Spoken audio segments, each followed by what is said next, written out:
তোরে ডাকার মতো ডাকতে যদি পারি তবে আসবি নে, তোর এমন সাধ্যি নেই। দিলীপ কুমার রায়ের লেখা শ্যামাসঙ্গীত। কিন্তু এই অকালেই মানে কালী পুজোর অনেক আগে আজ বঙ্গ রাজনীতির আনাচে কানাচে যেন এই গানটাই শোনা যাচ্ছে। জবাব তলবের পর এবার স্বয়ং মুখ্য সচিবকেই কাল দিল্লিতে ডেকে পাঠালো নির্বাচন কমিশনার। সেই নিয়েই প্রথম প্রশ্ন।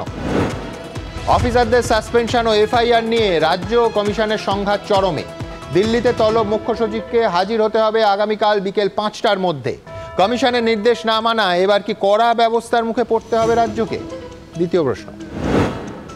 শুধু জাতীয় নির্বাচন কমিশনই নয়, রাজ্য নির্বাচন কমিশনের সঙ্গেও বারবার সংঘাতে জড়িয়েছে তৃণমূল সরকার। 2013-তে জল গড়ায় সুপ্রিম কোর্ট পর্যন্ত। দিল্লি বা রাজ্য, সাংবিধানিক সংস্থার সঙ্গে সরকারের এই লড়াই গণতন্ত্রে কি আদৌ স্বাস্থ্যকর? তৃতীয় প্রশ্ন। আধার নাগরিকত্বের প্রমাণ হতে পারে না। সংসদে তৈরি নাগরিকত্ব আইন মেনেই চলতে হবে সবাইকে। আজকের এসআইআর শুনানিতে পর্যবেক্ষণ মাননীয় বিচারপতি। তবে কি কমিশনের সিদ্ধান্তই মান্যতা পেতে চলেছে সুপ্রিম কোর্টে? চতুর্থ প্রশ্ন। লোকসভা ভেঙে দিয়ে এসআইআর হোক, তারপর ভোট হোক নতুন করে। বিজেপিকে নিশানা অভিষেক বন্দ্যোপাধ্যায়। আগে মুখ্যমন্ত্রী পদত্যাগ করুন, পাল্টা শ্রমিক ভট্টাচার্য। কমিশনকে নিয়ে শাসক বিরোধীর এই দ্বৈরথ কি সুষ্ঠু নির্বাচনকেই প্রশ্নের মুখে ফেলে দিচ্ছে না? পঞ্চম প্রশ্ন। মিলছে না পুরো পরিষেবা, সামাজিকভাবে এক ঘরে করে দেয়া হয়েছে। বিস্ফোরক অভিযোগ অভয়ার পরিবারে। শোকের আবহ, তাই বিরক্ত করা হয়নি, দাবি পুরসভার। কিন্তু গত 1 বছর ধরে কেন বারবার পরিবারের আস্থা অর্জনে ব্যর্থ হচ্ছে পুরসভা থেকে পুলিশ প্রশাসন? তবে শুরুতেই দেখাবো মুখ্য সচিবকে আগামীকাল বিকেল 5টার মধ্যে দিল্লিতে তলব করল জাতীয় নির্বাচন কমিশন। দেখুন। ভোটার তালিকায় গড়মিলে অভিযুক্ত সরকারি অফিসারদের সাসপেনশন ও এফআইআর নিয়ে নির্বাচন কমিশন ও নবান্নের সংঘাতের পারদ এবার আরও চড়ল। নির্বাচন কমিশনের নির্দেশ না মানায় মুখ্য সচিব মনোজ পন্থকে শটান দিল্লিতে ডেকে পাঠালো জাতীয় নির্বাচন কমিশন। বুধবার বিকেল 5টায় হাজির হওয়ার জন্য নির্দেশ দেওয়া হয়েছে মুখ্য সচিবকে। নবান্ন সূত্রে খবর, বুধবার সকালে দিল্লি যাচ্ছেন মুখ্য সচিব। সূত্রের খবর, সোমবার রাজ্যের মুখ্য সচিবের তরফে যে চিঠি জাতীয় নির্বাচন কমিশনের সচিবের কাছে পৌঁছেছে তাতে তারা সন্তুষ্ট নন। তারা মনে করছেন কমিশন যে নির্দেশ দিয়েছিল তার কোনোটাই মানেনি রাজ্য সরকার। নির্বাচন কমিশন সূত্রে আরও খবর, 4 জন অফিসার সহ 5 জনের বিরুদ্ধে কেন ব্যবস্থা নেওয়া হয়নি, দিল্লিতে তার জবাবদিহি করতে হবে মুখ্য সচিবকে। এ বিষয়ে রিপোর্টও তলব করেছে নির্বাচন কমিশন। প্রশাসনের রাজনীতিকরণ সম্পূর্ণ হয়ে গেছে পশ্চিমবঙ্গে। কার্যত তৃণমূল কংগ্রেস এবং তৃণমূল কংগ্রেসের সরকার দুটোর মধ্যে কোনো পার্থক্য নেই। সাংবিধানিক সংস্থার বিরুদ্ধে, নির্বাচন কমিশনের বিরুদ্ধে তারা যুদ্ধ ঘোষণা করেছে। এটা কোনো সুস্থ স্বাভাবিক গণতান্ত্রিক সমাজে আমাদের দেশে কাম্য নয়। ভুলভাবে ভোটার তালিকায় নাম তোলার অভিযোগে কমিশনের তরফে সরকারি অফিসারদের সাসপেন্ড ও এফআইআর দায়েরের নির্দেশ। তারপর মুখ্যমন্ত্রীর সেই সরকারি অফিসারদের পাশে থাকার বার্তা। নির্বাচন কমিশনের ডেডলাইন বেঁধে দেওয়া এবং তারপরেও রাজ্য সরকার নির্দেশ না মানায় সংঘাত কার্যত বেনজির পর্যায়ে পৌঁছেছিল। এবার সেই সংঘাতের পারদ আরও চড়িয়ে মুখ্য সচিবকে দিল্লিতে ডাকলো নির্বাচন কমিশন। এরাও ভাবছে ইউনিয়ন গভর্নমেন্টে আছে, এদের চাপে নথি স্বীকার করে নি, কিন্তু বুঝতে পারছে না যে 303 থেকে 240 হয়েছে, 240 থেকে যখন 250 চলে যাবে তখন এই চাপটা কে দেবে? সবাই জানে যখন ভোট হয় তখন প্রশাসন ইলেকশন কমিশনের আন্ডারে থাকে। এখন ভোট নেই, তাহলে কিসের জন্য চিফ সেক্রেটারিকে তলবই বা করবে, আর কিসের জন্য সাসপেন্ড করার অধিকারটা পেল কোত্থেকে? প্রশাসনিক আধিকারিকরা রাজনীতির নেতাদের দ্বারা যদি কথায় কথায় উদ্বোস করতে হয়, তাহলে প্রশাসনিক নিরপেক্ষতা বলে দেশে কিছু থাকে না। আমি বিশ্বাস করি আইনানুগ বিবেচনায় নির্বাচন কমিশনই হোক আর চিফ সেক্রেটারি হোক, তারা নিশ্চয়ই চলবেন এবং চলা উচিত। তবে উনি জেনে শুনেই অর্ডার দিয়েছেন যাতে ওকে দিল্লি থেকে ডেকে পাঠান। এবার কি সংঘাতের আঁচ কমবে নাকি জল আরো গড়াবে, সেদিকেই নজর সকলের। রুমা পাল, বিজেন্দ্র সিংহ, আশাবুল হোসেনের রিপোর্ট, এবিপি আনন্দ। দেখুন, জাতীয় নির্বাচন কমিশনের সঙ্গে রাজ্য সরকারের সংঘাত অন্তত এই পশ্চিমবঙ্গে কোনো বিরল ঘটনা নয়। আমি দেখছিলাম 2011 সালে ক্ষমতায় আসার পর 2014 সালে লোকসভা ভোটের সময় একটার পর একটা ইস্যুতে জাতীয় নির্বাচন কমিশনের সঙ্গে রাজ্য সরকারের সংঘাত শুরু হয়ে গেছিল। তখন কিন্তু কেন্দ্রে মোদী সরকার ছিল না। চূড়ান্ত সংঘাত হয়েছিল নির্বাচন কমিশনের নির্দেশে ডিএমএসপিকে বদলি নিয়ে।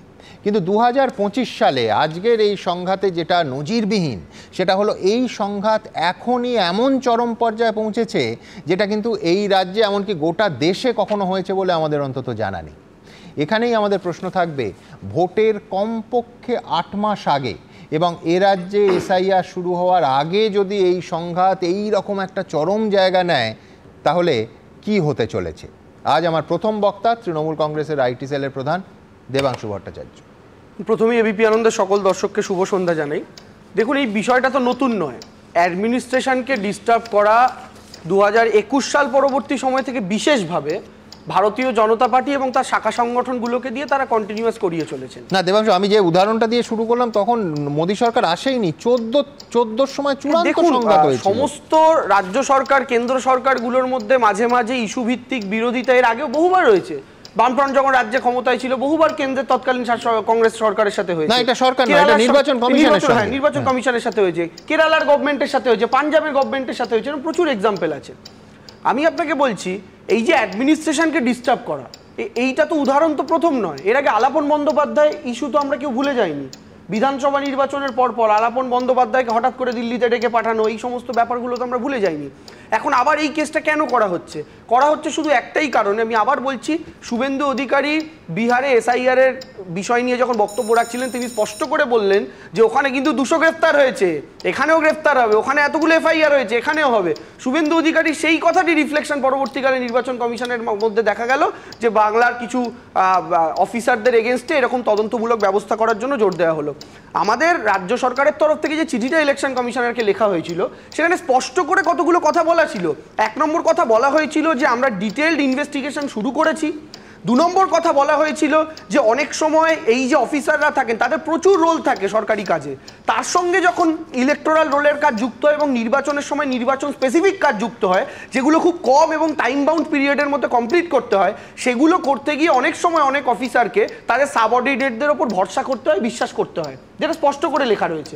তো সেই জায়গায় দাঁড়িয়ে যেহেতু জাতীয় নির্বাচন কমিশনে কোনো প্রতিনিধিকে পাইনি, তাদের বক্তব্যটা বলতে হবে। তাদের বক্তব্য হচ্ছে এটা রাজ্য সরকারের ব্যাখ্যা দেওয়ার বিষয় নয়, তাদের আন্ডারে ডেপুটেশনে যারা কাজ করছে তারা তদন্ত করে দেখেছেন যে তারা একেবারে এই ভাষায়, তোমায় বাড়তি সময় দেবো, যে also violated the policy of data security while sharing their log in credential and of the ER database of the unauthorised person. তারা মনে করছেন which potentially amount to criminal misconduct. এটা রাজ্য সরকারের মত জানতে বলেননি, তারা বলেছেন এই আমরা তদন্ত করে পেয়েছি, এবার শাস্তি দিন। রাজ্য সেই শাস্তিটা দেয়নি, তাদের বক্তব্য। এবার আমার বক্তব্য হচ্ছে নির্বাচন কমিশন এটা মনে করছে আর আমরা মনে করছি নির্বাচন কমিশন ভুল মনে করছে। একদম ক্লিয়ার, স্পষ্টভাবে বলছি। আমরা মনে করছি যে নির্বাচন কমিশন এটা বিজেপির অঙ্গুলি হেলনে করছে, স্পষ্ট কথা। সুমনদা, আপনাদের তুমি মনে করতেই পারো, আমার তাতে কোনো আপত্তি নেই, কিন্তু আমি বলছি নির্বাচন কমিশনকে এই ক্ষমতাটা কিন্তু ভারতীয় সংবিধান দিয়েছে। একদম ভারতীয় সংবিধান নির্বাচন কমিশনকে যেমন কিছু ক্ষমতা দিয়েছে, তেমন স্টেট গভর্নমেন্টকেও ভারতের সংবিধান এক্সিকিউটিভ বডি হিসাবে কিছু ক্ষমতা দিয়েছে। সেই ক্ষমতাটা কিন্তু রাজ্য সরকারের আছে। সুমন্ত, আপনাদের মনে থাকবে এই নির্বাচন কমিশন কোন নির্বাচন কমিশন? 2021-এর বিধানসভা নির্বাচনের সময় নির্বাচনের শেষ কয়েক ঘন্টা মমতা বন্দ্যোপাধ্যায়কে তারা ব্যান করেছিলেন, আপনাদের মনে থাকবে। তাকে প্রচার থেকে আটকানো হয়েছিল 21-এর অ্যাসেম্বলি ইলেকশনের আগে। এই নির্বাচন কমিশনের কাছে এখন নরেন্দ্র মোদীর একের পর এক বক্তব্য নিয়ে বারংবার অভিযোগ জানানো হয়েছে।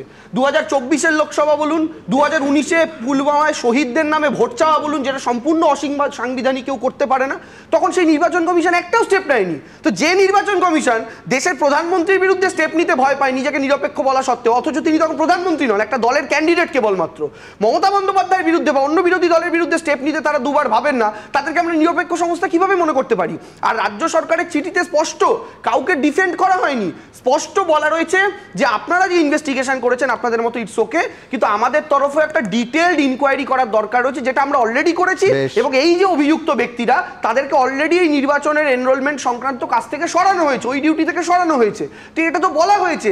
বাদবাকি যদি নির্বাচন কমিশন মনে করে তো রাজ্য সরকারকে তাদের সময় দিতে আপত্তি কোথায়? আরো ডিটেইলড ইনকোয়ারি করতে আপত্তি কোথায়? নির্বাচন কমিশনের ইনকোয়ারি, স্টেট গভর্নমেন্টের ইনকোয়ারি দুটোই সামনে আসুক না। হ্যাঁ, অনেক ধন্যবাদ দেবাংশু। দেখুন, দেবাংশু পার্টির অবস্থান পরিষ্কার করেছে, কিন্তু নির্বাচন কমিশনের বক্তব্য এটা সুপারিশ নয়, এটা নির্দেশ। তার কারণ এই ব্যক্তিরা তারা ডেপুটেশনে একেবারে পরিষ্কার নির্বাচন কমিশনারের অধীনে কাজ করছেন, নির্বাচনের কাজ করছেন, এবং তারা পোটেনশিয়ালি অ্যামাউন্ট যা করেছেন সেটা potentially amount to criminal misconduct. এবং তাদের শাস্তি দেওয়ার ক্ষেত্রে রাজ্য সরকার শাস্তি দিচ্ছে না। আমি বলছি দেখুন, এর তো আইনি বোঝাই যাচ্ছে। আমি জানি না এই জিনিস কোর্ট অবধি যাবে কিনা, সেটা আইনি লড়াই, এবং রাজ্য সরকারের এখতিয়ার কতটা, নির্বাচন কমিশনের এখতিয়ার কতটা, সেই নিয়ে বিচার হবে। দেবাংশুকে ধন্যবাদ। কিন্তু এইখানে দেখুন, আমি সম্পূর্ণ অন্য জায়গা থেকে যদি জিনিসটা বিচার করি, অনেকেই মনে করছেন যে এটা একটা গ্যালারি শো হচ্ছে, মানে দুপক্ষের সংঘাত এই টানা পড়ে নিঃসন্দেহে একটা চর্চার বিষয়, একটা উত্তেজনার আঁচ পোয়ানোর মতো বিষয়। কিন্তু বিশ্বাস করুন, এই সংঘাতের মাঝখানে যারা পড়েছেন, অর্থাৎ নানা স্তরের সরকারি কর্মচারী এবং আমলারা, তারা নিচু তলার হতে পারেন, তারা মাঝারি তলার হতে পারেন, আবার একেবারে শীর্ষস্থানীয় হতে পারেন। এই সংঘাতে তাদের জীবনটা কার্যত ওষ্ঠাগত হওয়ার জোগাড়। আপনাদের দেখাবো যে এই শহরে আজই, ঘটনাচক্রে আজই প্রধান শিক্ষকেরা তারা একটা মিছিল বের করেছেন এই বলে যে এই সংঘাতের মাঝখানে পড়ে তারা চিঁড়ে চ্যাপ্টা হচ্ছেন, মানে তাদের একেবারে ছেড়ে দেমা কেঁদে বাঁচি অবস্থা। আমি দ্রুত একবার এই শহরের সল্টলেকে করুণাময়ীতে প্রধান শিক্ষকেরা আজকে রাস্তায় নেমেছেন যে তারা আর পাচ্ছেন না এই দুপক্ষের চাপের মাঝখানে পড়ে। কি বলছেন তারা দেখাবো। অনেস্টলি কাজ করার পর কারো দোষে যদি কখনো কিছু হয়, আমরা তো সবটা জানবো না, কারণ স্কুলের শিক্ষকতা কাজটা আমাদের কাছে পেশা। এইটাকে যখন অতিরিক্ত বাড়েন দিচ্ছে, সেই কাজ করতে গিয়ে কোথাও ত্রুটি বিচ্যুতি হলে তাকে কারেকশন করে দেওয়ার দায়িত্ব ঊর্ধ্বতন কর্তৃপক্ষের।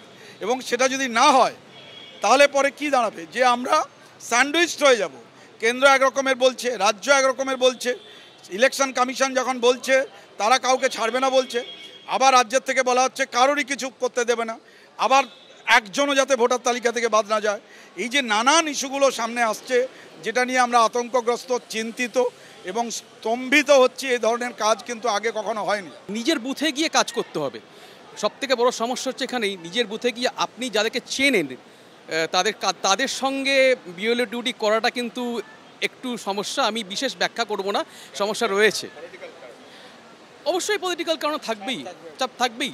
আপনি যখন জানেন, ধরে যাক একটা যখন কোনো একটা স্টুডেন্ট লোক জানেন যে এ মারা গেছে বা জেনুইনলি গণ্ডগোলে আছে, আপনি তাকে সহজে বাদ দিতে পারবেন না। সেখানে একটা পলিটিক্যাল চাপ আসতে পারে। দেখুন, বাংলা একটা প্রবাদ আছে, রাজায় রাজায় যুদ্ধ হয়, উলু খাগড়ায় প্রাণ যায়। আমি বলছি আমার পরের বক্তা সজল ঘোষ। সজল, এই মানুষগুলো কিন্তু ভোটের মূল যে দায়িত্ব, সেই দায়িত্বটা সামলান। তারা দুপক্ষের মধ্যে এইভাবে স্যান্ডউইচ হয়ে গেলে স্বচ্ছ ভোটার তালিকা তো এমনিতেই হবে না। অর্থাৎ আমার প্রশ্নটা পরিষ্কার, এই সংঘাতে আদৌ সাধারণ মানুষের কোনো উপকার হচ্ছে কি? না, সাধারণ মানুষের জন্যই তো এই লড়াইটা। আপনি যে সংঘাতটা দেখালেন, এই সংঘাতটা প্রত্যেকটি গৃহস্বামীকে অনেক ক্ষেত্রে সামলাতে হয়। যে স্বামী মানে স্ত্রী একরকম কথা বলেন, মা একরকম কথা বলেন, তাকে ন্যায় কথাটা বলতে হবে।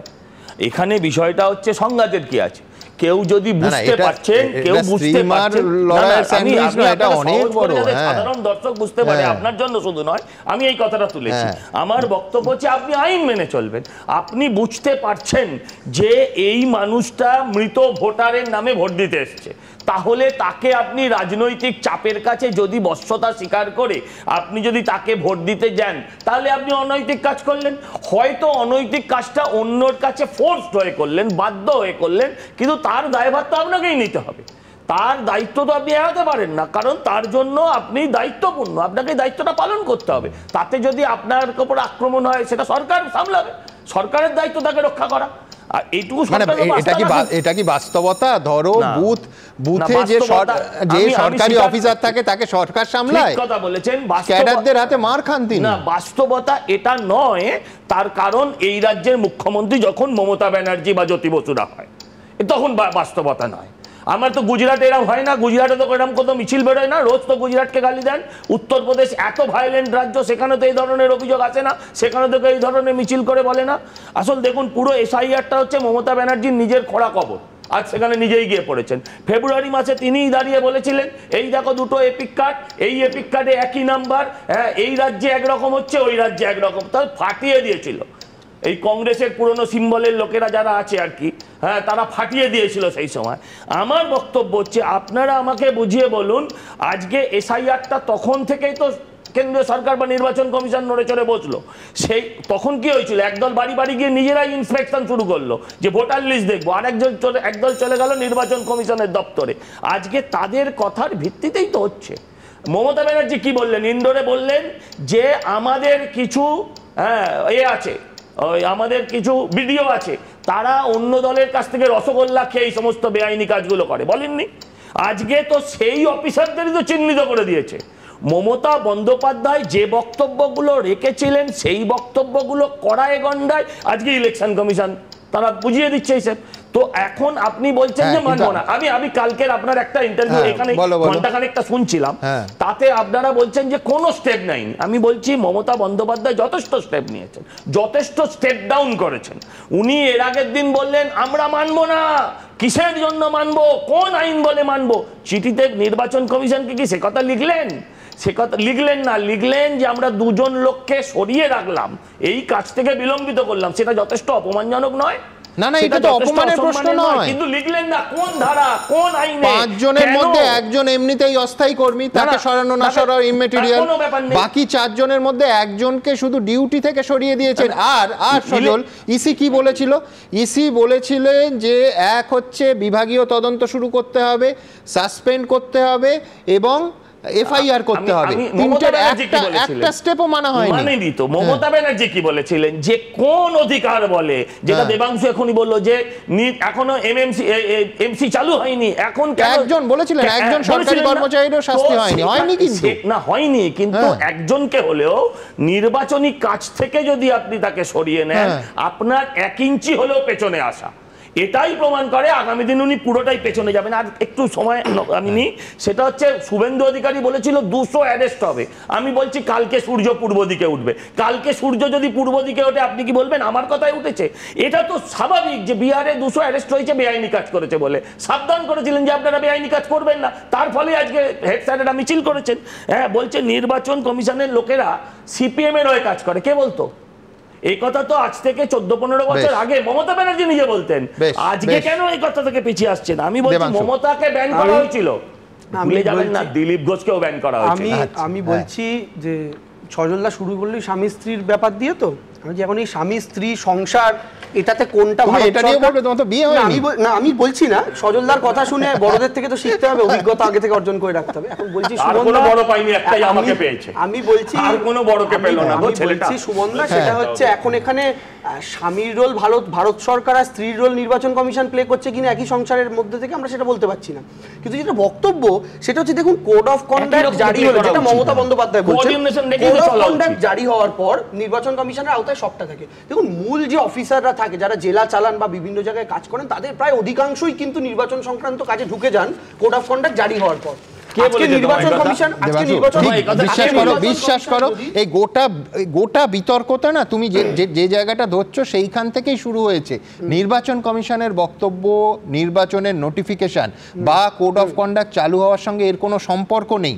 নির্বাচন কমিশন তার চিঠির 2 নম্বর প্যারাগ্রাফে, এখনকার চিঠি না, 5 আগস্টের চিঠিতে পরিষ্কার করে দিয়েছে যে এই যারা কাজ করছেন তারা shall be deemed to be on deputation to the election commission for the period during which they are so employed. আমি এটাই বলতে চাইছি সুমন দা, আর্গুমেন্টটাই আলাদা নির্বাচন কমিশনের। যে ধরুন অধিকাংশ যে অফিসাররা ইলেকশন ডিউটি প্রত্যেক বছর করে, তো কোড অফ কন্ডাক্ট শেষ হয়ে গেল, তারা আবার রাজ্য সরকারের আওতায় চলে এলেন, কাজ শুরু করলেন। এবার নির্বাচন কমিশন যখন তখন যদি মনে করে আমি আমার রোল সংক্রান্ত এই সংক্রান্ত কাজে যখন তখন যাকে তাকে ডেকে পাঠাবো, তাহলে আলটিমেটলি তো নির্বাচন কমিশনই 5 বছর ধরে চালাচ্ছে অ্যাডমিনিস্ট্রেশন। না, তা তো নয়, নির্বাচন কমিশনই তো চালাচ্ছে। নির্বাচনের আগে ভোটার লিস্টের কাজটা নির্বাচনের কাজ। আমি বলছি সুমনদা, নির্বাচন এক সেকেন্ড, আমাদের পশ্চিমবঙ্গে বা প্রত্যেকটা রাজ্যে এভারেজে 5 বছরে 4টি ইলেকশন হয়। একটা পঞ্চায়েত, একটা পৌরসভা যেটা স্টেট ইলেকশন কমিশন করে, লোকসভা, বিধানসভা দেশের ইলেকশন কমিশন করে। তাহলে এক বছর আগে থেকে রোল ঠিকঠাক করার কাজ জন্য এখন শুরু হয়েছে। তো 1 বছর আগে আর 1 বছর করে ইলেকশন, 5 বছরে তো আপনার 4 বছর চলেই গেল। আমি বলতে চাইছি সুমন, এটার অর্থ হচ্ছে যখন তখন ইলেকশন কমিশন। তুমি খুব একটা বিপজ্জনক জায়গায় যাচ্ছ। এক্ষুনি সজল ঘোষ বলবে যে এই জন্যই তো আমরা এক দেশ আর এক ভোট করতে চাই, ওয়ান কান্ট্রি ওয়ান ইলেকশন। কিন্তু আমি বলছি আপনি যখন বলে দিলেন আমি বলবো না, আমি সেই কারণে এক ফেজে ইলেকশন করতে চাই। আমি বলছি শুনুন, চিন্তা হচ্ছে যে আবার দেবাংশুর আর্গুমেন্টের আরেকটা পিঠও আছে, সেই পিঠটা আরো ভয়ঙ্কর। সেটা হচ্ছে ধরুন তৃণমূলের শুরুর দিকে যে দাবিটা ছিল যে 24কে বেস করে সেটা সেই ভিত্তিতে 25 বা 26-এর নির্বাচন হবে, এটা তো হতে পারে না। তার কারণ প্রত্যেকটা ভোট থেকে আরেকটা ভোটের গ্যাপ যদি 1, 1.5 বা 2 বছরেরও হয়, প্রচুর মানুষ মারা যান, প্রচুর মানুষ পার্মানেন্টলি স্থায়ীভাবে তারা স্থানান্তরিত হন, প্রচুর মানুষ অন্য জায়গায় চলে যান, এইগুলো হতে থাকে। সুতরাং প্রত্যেকটা নির্বাচনের আগে ভোটার লিস্টটা আপডেট করা গণতন্ত্রের একটা ন্যূনতম শর্ত। কিন্তু বেশ মানে হচ্ছে ওটা রেখে কল্যাণ বন্দ্যোপাধ্যায় অন ক্যামেরা ক্লিয়ার করে দিয়েছে। আমি এই বিষয়টা, আমি দেবাংশুর কথার কোনো উত্তর দেবো না, কোনো যুক্তি নেই। আমি একটা কথা বলছি, অভিষেক বন্দ্যোপাধ্যায় যেটা আজকে বলেছেন, উনি একটা দারুণ কথা বলেছেন যে পার্লামেন্ট ভেঙে দেওয়া হোক। আমি বলছি হ্যাঁ ভেঙে দিন, ভেঙে গুঁড়িয়ে দিন, আমাদের কোনো আপত্তি নেই। পিসি ভেঙেছিল, আপনিও গিয়ে ভাঙুন, আমার কোনো আপত্তি নেই।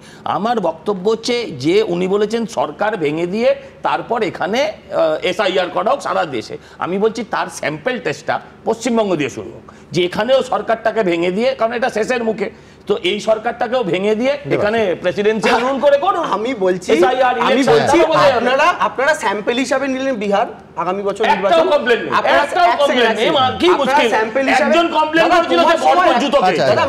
বিতর্ক করতে এসছো, মাঝে কথা বলে পাবলিক ভালোভাবে নেয় না, ভালো করে নেয়। আমি বলছি 18 থেকে 12 নেমেছো, একটু দাঁড়াও। আমি বলছি সুমনদা, আপনি বিহার করছেন, যেখানে বিহারে বিজেপির অবস্থা ততই বছর বিজেপি বুঝতে পারছে। সেকেন্ড করছে পশ্চিমবঙ্গ, সেম কন্ডিশন পশ্চিমবঙ্গে।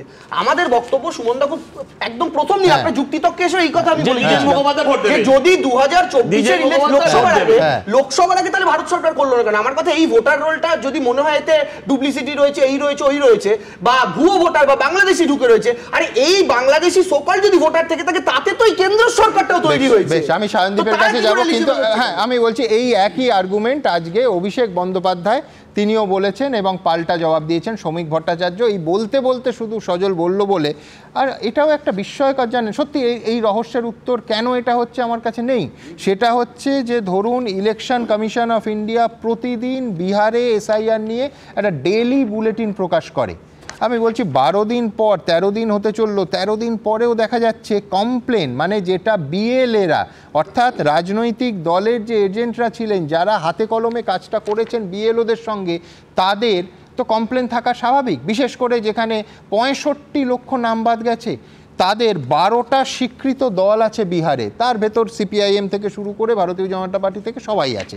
আমি বলছি যে তাদের একজনেরও একটা অভিযোগ নেই, প্রত্যেকে অভিযোগের ক্ষেত্রে অফিসিয়ালি অভিযোগ বা আপত্তির ক্ষেত্রটা শূন্য। আমি বলছি এটা কি করে হতে পারে? তাহলে আমায় ধরতে হয় যে 65 লক্ষ লোকের নাম বাদ গিয়ে অত্যন্ত ঠিক কাজ করেছে নির্বাচন কমিশন।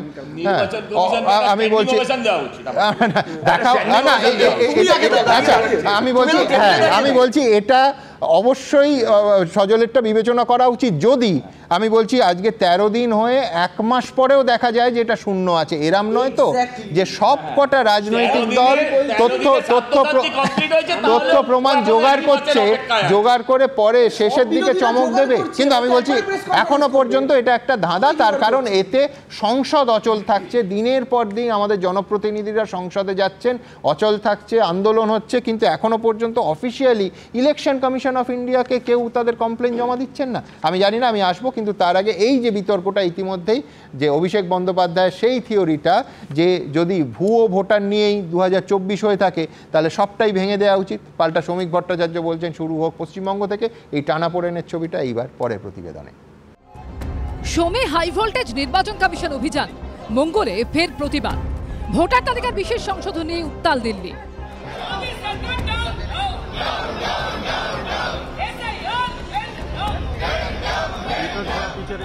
আর এর মধ্যেই ভোটার তালিকা বিশেষ সংশোধন করার ক্ষেত্রে বিশেষ শর্ত রাখলেন অভিষেক বন্দ্যোপাধ্যায়। লোকসভা ডিজলভ করে সারা দেশে SIR হোক, তারপর ফ্রেশ ইলেকশন হোক, আপনারা দৃষ্টান্ত স্থাপন করুন না। মুখ্যমন্ত্রী নিজে পদত্যাগ করুন, তার যে সাংসদরা জিতে এসেছিলেন তারা সমস্ত শেষ হয়ে পদত্যাগ করে দিন।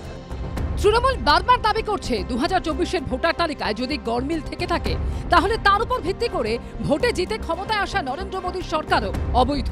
তাহলে সবার আগে তারা পদত্যাগ করুক, বিজেপি শুরু করুক না, আমরা সবাই ডিজাইন করব, কোনো অসুবিধা নেই। লোকসভা ডিজলভ করে দেওয়া হোক, লোকসভা ডিজলভ করে সারা দেশে SIR হোক, তারপর ফ্রেশ ইলেকশন হোক, আপনারা দৃষ্টান্ত স্থাপন করুন না। এক্ষুনি কংগ্রেস সরকার ভেঙে দিক, কর্ণাটকে, হিমাচলে ভেঙে দিক, তেলেঙ্গানায় ভেঙে দিক, মুখ্যমন্ত্রী নিজে পদত্যাগ করুন, ভোটার লিস্ট রিভিশন হবে না। এই দাবি কতদিন চলবে? যে মারা গেছে তো কি হয়েছে, সেও তো কারোর বাবা ছিল, সেও তো কারোর জেঠু ছিল।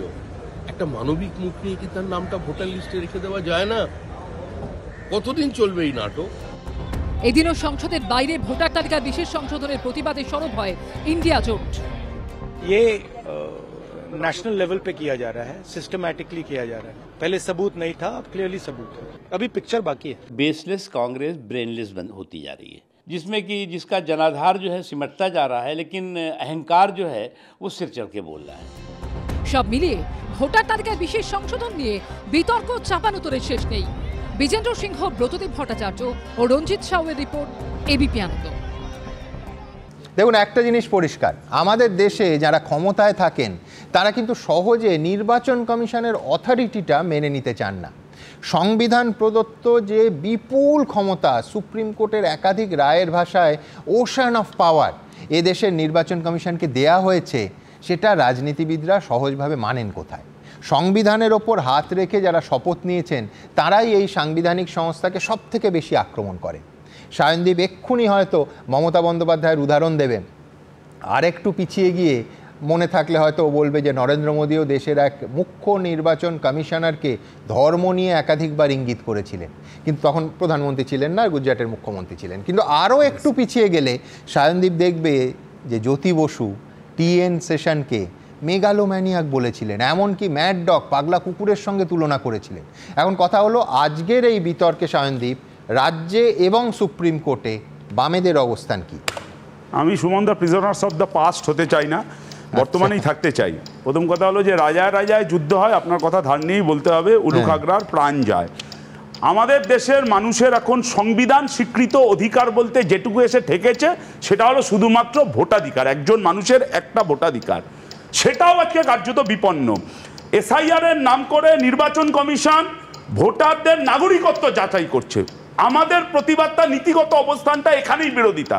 বিহারে 1 মাস সময় দিয়েছে নির্বাচন কমিশন, 1 মাস পর দেখা যাবে কি হবে কি হবে না, কতগুলো অভিযোগ আসছে কি অভিযোগ আসছে, কিন্তু এখন সেটা 1 মাস হয়নি, আমরা এই ব্যাপারে কোনো কথা মন্তব্য করছি না। ঠিক, আমি শুধু বলে তথ্যের প্রয়োজনে বলে দিই, কমিউনিস্ট পার্টি অফ ইন্ডিয়া মার্কসিস্টের বিএলএর সংখ্যা 899, একটা অভিযোগ জমা পড়ে। বললাম তো 1 মাস সময় দিয়েছে নির্বাচন commission enumeration form fill up করে। কিন্তু আমি আবারও বলছি যে এসআইআর এর নাম করে নাগরিকত্ব যাচাই করা নির্বাচন কমিশনের কাজ নয়। যোগ্য ভোটারদের নাম বাদ যাচ্ছে, মৃত ভুয়ো ভোটার তারা থেকে যাচ্ছে। আর পশ্চিমবাংলায় তৃণমূল কংগ্রেস, মুখ্যমন্ত্রী, প্রশাসনের এক অংশের অফিসারদের ব্যবহার করে ভুয়ো ভোটারদের নাম তুলছে।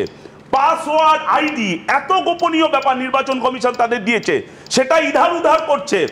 এত বড় অপরাধ, ভয়ঙ্কর অপরাধ। তারপর অস্থায়ী কর্মী নিয়োগ করেছে। আমাদের পার্টি বলেছে নির্বাচন কমিশনের স্ট্যান্ডিং ইনস্ট্রাকশন আছে, কোন অস্থায়ী কর্মী নিয়োগ করা যাবে না নির্বাচনের কাজে। সুপ্রিম কোর্টের একাধিক রায়ও আছে, যথাসম্ভব স্থায়ী কর্মী। কি করে এই অস্থায়ী কর্মী নিয়োগ করে? আর এই যে অফিসাররা করছে, যাদের এই ভয়ঙ্কর অপরাধগুলো করছে, আমি মনে করি মুখ্যমন্ত্রীর নির্দেশে এই অফিসাররা এই কাজগুলো করছে।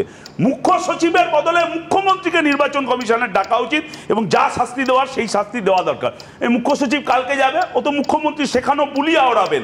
জানি না মীরাবান্ডের মতন ওনার কোনো মেরুদণ্ড আছেন কিনা। আবার মুখ্য সচিবকে যদি নির্বাচন কমিশন শাস্তি দেয়, না উনিই তো চিঠি লিখেছেন, উনি অন্য কিছু কি বলবেন? চিঠির বয়ানই বলবেন নিশ্চয়ই, মানে এটা মুখ্যমন্ত্রী কেউই জানি না। ওনার বলা উচিত যে মুখ্যমন্ত্রীর নির্দেশে অপরাধ এই অপরাধরা করেছে, কিন্তু ওনার সেটা বলার হিম্মত হবে না। আর এই মুখ্য সচিবকে যদি শাস্তি দেয় নির্বাচন কমিশন, অসুবিধা নেই। আলাপন বন্দ্যোপাধ্যায়ের উদাহরণ দিচ্ছিল, সেই আলাপন বন্দ্যোপাধ্যায়ের বিরুদ্ধে শাস্তিমূলক ব্যবস্থা নিয়েছে। এখন আমাদের টাকার শ্রাদ্ধ করে সেই আলাপন বন্দ্যোপাধ্যায়কে টাকা দেওয়ার ব্যবস্থা হয়েছে পশ্চিমবাংলায়। গোটা রাজ্যে পশ্চিমবাংলায় সুমনদা প্রতি বুথে 80 থেকে 100টা ভুয়ো ভোটার রয়েছে, অথবা মৃত ভোটার আছে, অথবা স্থায়ীভাবে স্থানান্তরিত ভোটার আছে। টিএমসি সেই ভোটগুলো ছাপ্পা দেয়। আর নির্বাচন কমিশন বিজেপির নির্দেশে এই ভোটারদের এসআইআর এর মাধ্যমে নাগরিকত্ব যাচাই না করে যদি এই ভোটারটা শুধুমাত্র ফ্রেশ লিস্ট তৈরি করতো, তার জন্য এসআইআর দরকার হতো না, তার জন্য এসআরইআর এটাই যথেষ্ট ছিল। সেটা না করে, আর তৃণমূল কংগ্রেস আমরা জানি যে এই এক অংশের সরকারি অফিসারদের ব্যবহার করে নির্বাচনে যে জালিয়াতি করে, এই লাস্ট পঞ্চায়েত নির্বাচন আমরা দেখিনি বিডিওরা আরব থেকে নমিনেশন দেওয়ার ব্যবস্থা করেছে, কাস্ট সার্টিফিকেট ভুয়ো জালিয়াতি করেছে। নির্বাচন কমিশন যদি ফ্রেশ লিস্টটা ঠিক মতন রাখার ব্যবস্থা করে, ভুয়ো ভোটার নাম বাদ দেয়, যোগ্য ভোটারদের নাম যুক্ত করে, যেটা প্রতি বছর করার কথা, সেটা করলে তৃণমূল এই লাভটা তুলতে পারতো না। উল্টে তৃণমূল এই সুযোগে এই অফিসারদের ব্যবহার করে ভুয়ো ভোটারদের নাম যুক্ত করে নিজেদের রাজনৈতিক ফায়দা লুটতে চাইছে এক অংশের প্রশাসনকে ব্যবহার করে। আমার শেষ কথা, যে এই যে কথাটা আপনি বলছিলেন গ্যালারি শো, নির্বাচন কমিশন আর তৃণমূল কংগ্রেসের এই কাজিয়ায় অভয়ার বিচার, তামান্নার হত্যাকাণ্ডের অপরাধীদের শাস্তি, চাকরি চুরি, এটা যাতে আড়াল না হয়ে যায়। এমসিসির কথা বলছিলেন, একদম অন্তত এই অনুষ্ঠানে আড়াল হবে না, আলাদা করে অভয়ার প্রসঙ্গে আমি আসবো। না না, আমি বলছি সিপিএম যে তাহলে মাঝে মধ্যে বিভিন্ন ইস্যু তোলে, সেটা কি সুশান্ত ঘোষ আর বংশগোপাল চৌধুরীদের ইস্যু ঢাকার জন্য? আমি জানি না। এই সমস্ত কথাবার্তা বলে কোনো লাভ নেই। রাজনৈতিক ইস্যু আসবে, বিভিন্ন ইস্যু আসবে, সেটা নিয়ে ডিসকাশন হবে।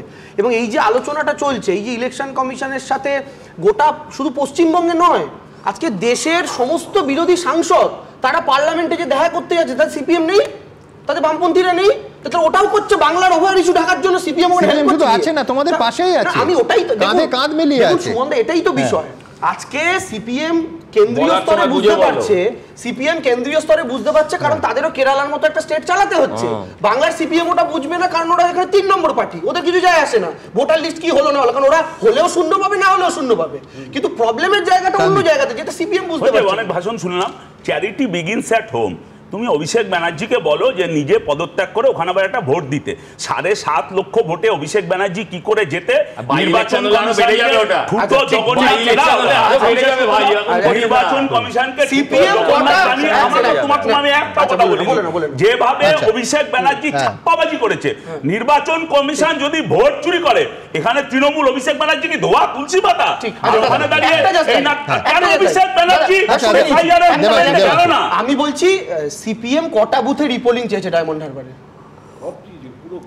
কোনো ভোটই হয়নি। 30 সেকেন্ড চুপ করে আছো, 30 সেকেন্ড চুপ করে আছো, কোনো উত্তর নেই তো, রিপোলিং চাওনি তো, শুধু গল্প দিলে হবে, শুধু গল্প দিলে হবে। চুপ করে এবার আমার বলার সময়। আমি এইখানে দেখাবো যে এই নির্বাচন কমিশনের সঙ্গে, আমি প্রথমে জাতীয়টাই ধরি, জাতীয় নির্বাচন কমিশনের সঙ্গে রাজ্য সরকারের সংঘাত কিন্তু নতুন কিছু নয়। লোকসভা ভোট, বিধানসভা ভোটের ক্ষেত্রে বারবার 2014, 19, 2024 কোথায় কোথায় এই সংঘাত কি চেহারা এসছে দ্রুত একবার দেখাবো, মনে করিয়ে দেবো। বিধানসভা ভোটের মাস কয়েক বাকি। এই আবহে 4 জন ERO-কে সাসপেন্ড এবং FIR দায়েরের নির্দেশ নিয়ে নির্বাচন কমিশন ও রাজ্য সরকারের সংঘাত একেবারে চরমে।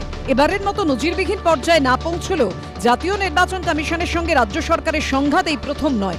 লোকসভা ভোট হোক বা বিধানসভা, পুলিশ ও প্রশাসনের অফিসারদের বদলি নিয়ে নির্বাচন কমিশনের সঙ্গে বারবারই কার্যত সংঘাতের রাস্তায় হেঁটেছেন মুখ্যমন্ত্রী।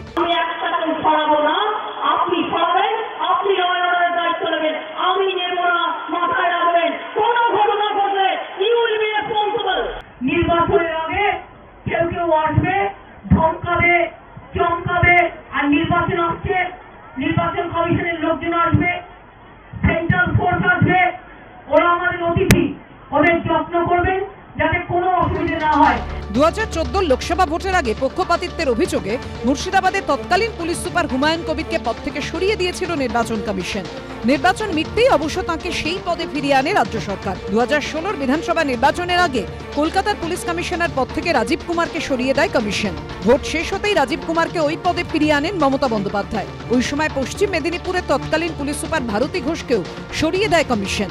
একইভাবে তাঁকেও পুরনো পদে ফিরিয়েছিল রাজ্য সরকার। এখানেই শেষ নয়, 2019 লোকসভা ভোটের আগেও রাজীব কুমারকে রাজ্য থেকে সরিয়ে কেন্দ্রীয় স্বরাষ্ট্র মন্ত্রকের সঙ্গে যুক্ত করে নির্বাচন কমিশন।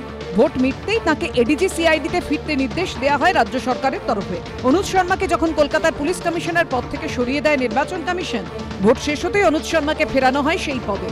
জ্ঞানমান সিংকে কমিশন বিধাননগরে সিপির পদ থেকে সরালেও পরে তাঁকে সেই পদেই ফিরিয়ে আনে সরকার। যদি কোনো সরকার স্বচ্ছভাবে নির্বাচন হোক এটা চাইবে, তাহলে সংঘাতের কোনো জায়গা নেই।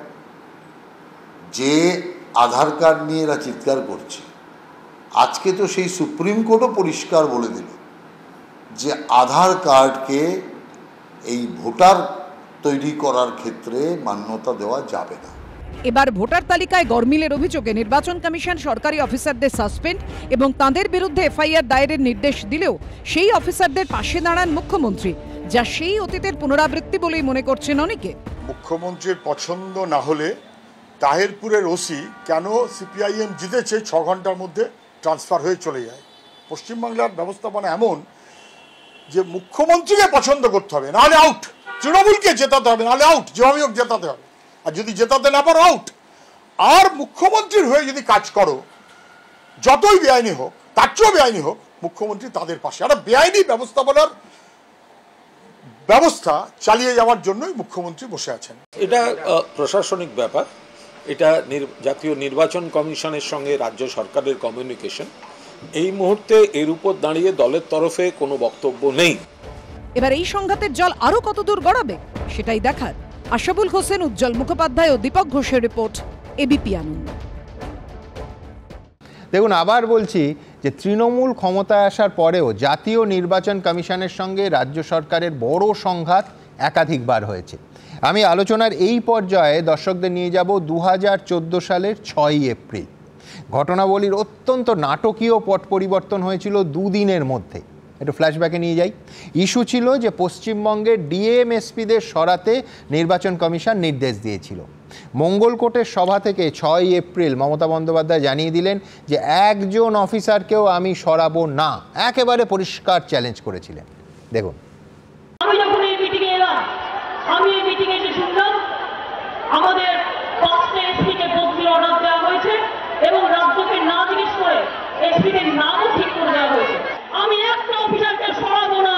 আমি চিফ মিনিস্টার থাকাকালীন আপনি অনুরোধ করুন যারা আপনি রাজ্যের মুখ্যমন্ত্রী হন। কিন্তু এর ঠিক দুদিন পরেই 8ই এপ্রিল দুর্গাপুরে হঠাৎ একটা সাংবাদিক সম্মেলন করলেন মমতা বন্দ্যোপাধ্যায়। সেখানে বললেন যে ডিএমএসপিদের সরাতে হবে, কিন্তু যেদিন নির্বাচন শেষ হবে সেই দিনই তাদের আবার সেই জেলায় ডিএমএসপি হিসেবে পুনর্নিয়োগ করা হবে দুদিনের মধ্যে। দেখুন, এই যাদের ডিএমএসপি থেকে সরানো হয়েছে তারাই কিন্তু ইলেকশন যেদিন ওভার হবে তারা সেই জেলায় ডিএমএসপি হিসেবে আবার অ্যাপয়েন্টেড হবে।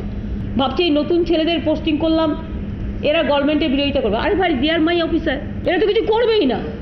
এরা তো বসে বসে শুধু অর্ডারটা দেবে আর ইলেকশন কমিশনে কিছু বলতে পারবে না, কারণ they are been posted by election commission. আমার পরবর্তী বক্তা বিশ্বনাথ চক্রবর্তী, কিন্তু তার আগে আমি একটা ডিসক্লেমার দেব যে এই যে ঘটনাবলীগুলো দেখালাম, এই গোটা ঘটনাটা কিন্তু হয়েছিল রাজ্যে নির্বাচন ঘোষণা এবং কোড অফ কন্ডাক্ট চালু হওয়ার পর। এখন এসআইআর এর ক্ষেত্রেও কি একই রকমভাবে নির্বাচন কমিশনের সিদ্ধান্তই চূড়ান্ত হিসেবে প্রমাণিত হবে, নাকি রাজ্য সরকারেরও কোথাও কোথাও আপার হ্যান্ড থাকবে? বিশ্বনাথ চক্রবর্তী। দেখুন সুমনদা, আইন যতটুকু দেখেছি বা অন্যরাও দেখেছেন, জনপ্রতিনিধিত্ব আইনের 1950 সালে জনপ্রতিনিধিত্ব আইনের 13cc ধারা, তাতে পরিষ্কার করে ডেপুটেশনে যখন নিয়ে যাচ্ছে তখন যে কোনো সরকারি কর্মচারী নিয়ন্ত্রণ করা, তত্ত্বাবধান করা এবং সুপারভাইজ করা কিন্তু ইলেকশন কমিশনের আন্ডারেই হয় ডাইরেক্টলি। এছাড়া সংবিধানের 324C ধারা উপধারা অনুসারে মানে এই এখতিয়ার ইলেকশন কমিশনের সাংবিধানিকগতভাবে তারা পেয়েছে এবং সেই সময়েও কিন্তু তাদের মানে পূর্ণ নিয়ন্ত্রণ, তত্ত্বাবধান এবং ডাইরেকশন দেবার এখতিয়ার আছে এই নির্বাচনী তালিকা তৈরি করার প্রশ্নে। আর 1950 সালের জনপ্রতিনিধিত্ব আইনের 32 ধারা অনুসারে কেউ যদি কোনো ভুল কাজ করে সরাসরি এফআইআর করা অধিকার আছে, কিন্তু ইলেকশন কমিশন যে কোনো ডিসিপ্লিনারি অ্যাকশন যেগুলো নেয় রাজ্য সরকারের মাধ্যমেই সেগুলো নেয় তারা, কারণ ডিপার্টমেন্টের থেকে ডেপুটেশনে আসে, ডিপার্টমেন্টকে মানে রিকমেন্ডেশন পাঠায়, ডিপার্টমেন্ট সেই অনুযায়ী ব্যবস্থা নেয়। আমি বারবার আপনাকে বলছি যে পশ্চিমবাংলায় এমন একটা সরকার তৈরি হয়েছে যে সরকারের সাথে ইলেকশন কমিশনের নিরবিচ্ছিন্ন শুধু জাতীয় নির্বাচন কমিশনের লড়াই হয়েছে তা নয়, রাজ্য নির্বাচন কমিশনের মীরা পাণ্ডের সাথেও একইভাবে লড়াই হয়েছে, আইন আদালত হয়েছে, আমরা দেখেছি। রাজ্য সরকার যে নিয়ন্ত্রণটা চাইছে, একতরফা নিয়ন্ত্রণ চাইছে, সেটা একেবারে সরাসরি ভোটের রাজনীতির দিকে তাকিয়ে। আমি সুমনদা বলছি যে এরপরে কি হতে পারে সেটা রাস্তাঘাটে সর্বত্র লোক জিজ্ঞেস করছে। আমি বলছি যে আজকে ইলেকশন কমিশনের তরফ থেকে যে চিঠি এসেছে তাতে মুখ্য সচিবকে আগামীকাল 5টার মধ্যে দেখা করতে হবে। মুখ্য সচিব নিশ্চয়ই কোনো মানে নতুন করে সাজেশন নিয়ে যেতে পারেন, কোনো মানে তাদেরকে অবগত করতে পারেন, ইলেকশন কমিশন সন্তুষ্ট হয়ে ছেড়েও দিতে পারেন। দ্বিতীয় যেটা প্রপোজিশন আছে, যেটা সম্ভাবনা আছে, সেটা ইলেকশন কমিশন অসন্তুষ্ট হয়ে পরিষ্কার বললেন যে আপনাকে আরও 24 ঘন্টা দিচ্ছি, তার মধ্য দিয়ে মানে সমস্ত যে আদেশগুলো পালন করতে হবে। ইলেকশন কমিশন যদি দেখে যে মুখ্য সচিব সেটা পালন করলেন না, সরাসরি গভর্নরের কাছে উনি রিকমেন্ড করতে পারেন to dismissal of the chief secretary. Chief সেক্রেটারিকে সরিয়ে দেওয়ার জন্য রাজ্যপালের কাছে তারা প্রার্থনা জানাতে পারেন এবং সেই ক্ষেত্রে রাজ্যপাল কি ব্যবস্থা নেয় সেটা দেখার। এবং একই সাথে ইলেকশন কমিশনের কাছে আরেকটা অপশন আছে, হলো সুপ্রিম কোর্টে গিয়ে মহামান্য আদালতের কাছে রাখা যে হুজুর আমাদের আইনের পরিধি এই আছে, তার উপর ভিত্তি করে আমরা রাজ্য সরকারকে আদেশ দিয়েছিলাম, সেটা তারা পালন করেনি, আপনারা জুডিশিয়ালি ডাইরেকশন দিন, সেটার সম্ভাবনাও আছে। কিন্তু একই সাথে আমি আপনাকে বলবো যে জায়গায় পৌঁছেছে তাতে কিন্তু মানে ইলেকশন কমিশনের হাতে একেবারে সরাসরি constitution breakdown of the constitutional মেশিনারির মতন একটা সুপারিশ করবার কিন্তু এখতিয়ার আছে। মানে ইলেকশন কমিশন সরাসরি রাষ্ট্রপতির কাছে দায়বদ্ধ, তারা সরাসরি রাষ্ট্রপতির কাছে এই মানে কথা বলতে পারে যে আমরা নির্বাচন পরিচালনা করার মতন অবস্থায় নেই পশ্চিমবাংলায়, ফলে এখানে 356 নম্বর ধারা জারি করা হোক, অর্থাৎ রাষ্ট্রপতি শাসন জারি করা হোক। এবং একই সাথে সেটা হলেও এটা কিন্তু জুডিশিয়াল রিভিউ তার আন্ডারে চলে আসবে। আমি বলছি জুডিশিয়াল রিভিউ আন্ডারে পাস করবে, কারণ এসআর মুম্বাই মামলায় যে রিয়ারেস্ট অফ দ্য রিয়ারেস্ট কেসে সেটা তো কোর্ট কি বলবে, কোর্ট একমাত্র জানে। আমি বলছি ইমার্জেন্সি করেছে, সেখানে ওরা মানে অ্যাম্পলি এভিডেন্স দেখাতে পারবে যে কেন আমরা রাষ্ট্রপতি শাসন জারি করছি, যে নির্বাচন প্রক্রিয়াটাই আটকে যাচ্ছে, দেশের কনস্টিটিউশনাল মেশিনারিটাই ব্রেকডাউন করছে।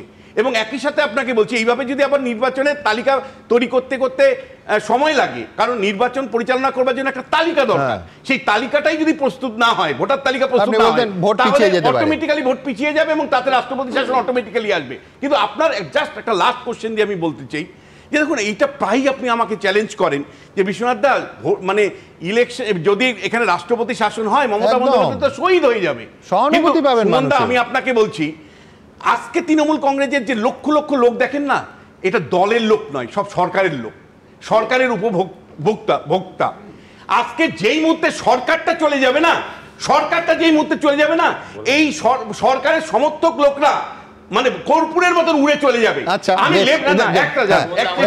তুমি পরে দেবাংশু লেফটের লাস্ট 2011 নির্বাচন সবচেয়ে বড় ব্রিগেড করেছিল তৃণমূলের থেকেও, সবচেয়ে বড় জনসভাগুলো ওরা করেছিল, এমনকি যাদবপুরেও যে বুদ্ধদেব বাবু মিছিলটা করেছিল সর্বোচ্চ পর্যায়ে করেছিল, কিন্তু যেই মুহূর্তে সরকারের পরিবর্তন হয়েছিল উবে চলে গিয়েছিল কয়েক ঘন্টার মধ্যে। এই জায়গায় আমি কারণ হচ্ছে বিশ্বনাথ দা যে জনসভার ছবিটা দিচ্ছেন, এই জনসভা কিন্তু সিটুর যে ব্রিগেড র্যালি করেছিল সায়নদীপরা, সিটুর যেটার মধ্যে কোনো সেই অর্থে তারকা মুখ ছিল না, তাতেও ভিড় হয়েছিল। সুতরাং ভিড় আর ভোট এক নয়, এটা প্রমাণিত। কিন্তু দেবাংশু সিটু কেন, আপনি এসইউসিআর সভা দেখুন, এক বছরের মধ্যেই হয়েছিল, তাতেও কত ভিড় হয়েছিল ব্রিগেডে। আমি সেটা বলছি তৃণমূলের, আমি বলছি প্রত্যেকটা কথায় মাঝখানে কেন কথা বলে, সুমন দা থেকে কাগজের অভাব দিয়েছে। আমি বলছি সুমন দা, সেটা হচ্ছে বিশ্বনাথ দা 2015-16 বিধানসভা নির্বাচনের আগে এক কথা বলেছিল, পুলিশ সরে গেলে তৃণমূল থাকবে না। 21-এর বিধানসভার আগে 19-20-তে বিশ্বনাথ একই স্বপ্ন দেখেছিল যখন তৃণমূল 22 হয়েছিল। আমি বলছি আপনি আমি দেখবো, আমি বলছি কিন্তু 2019-এ ওই কন্ডিশন, বিজেপির ওরকম পরিস্থিতি হওয়ার পর, আমাদের নেতারা ছেড়ে চলে যাওয়ার পরও 2021-এর বিধানসভা নির্বাচনে কিন্তু খুব একটা সেরকম অভিযোগ আসে। দিলীপ ঘোষও বলেছে সেই নির্বাচন তৃণমূল কংগ্রেস ভালো রেজাল্ট করে, 2024-ও ভালো রেজাল্ট। আমি জাস্ট একটা কথা বলছি, এটা না বললে দেখুন মমতা বন্দ্যোপাধ্যায় কিন্তু আপনি যদি দেখেন প্রথম থেকে, মমতা বন্দ্যোপাধ্যায় তো পশ্চিমবঙ্গ সরকারটাকে একটা ফ্যামিলি মনে করেন।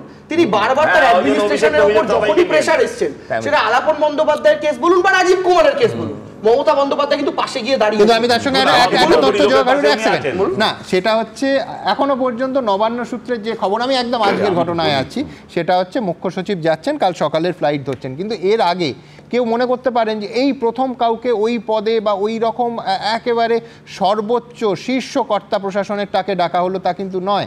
আমি দ্রুত মনে করিয়ে দেব যে বিজেপির সর্বভারতীয় সভাপতি জেপি নাড্ডার কনভয়ে যে হামলার ঘটনা হলো, তখন কিন্তু দিল্লিতে ডেকে পাঠানো হয়েছিল তৎকালীন মুখ্য সচিব আলাপন বন্দ্যোপাধ্যায়, রাজ্য পুলিশের তৎকালীন ডিজি বীরেন্দ্রকে।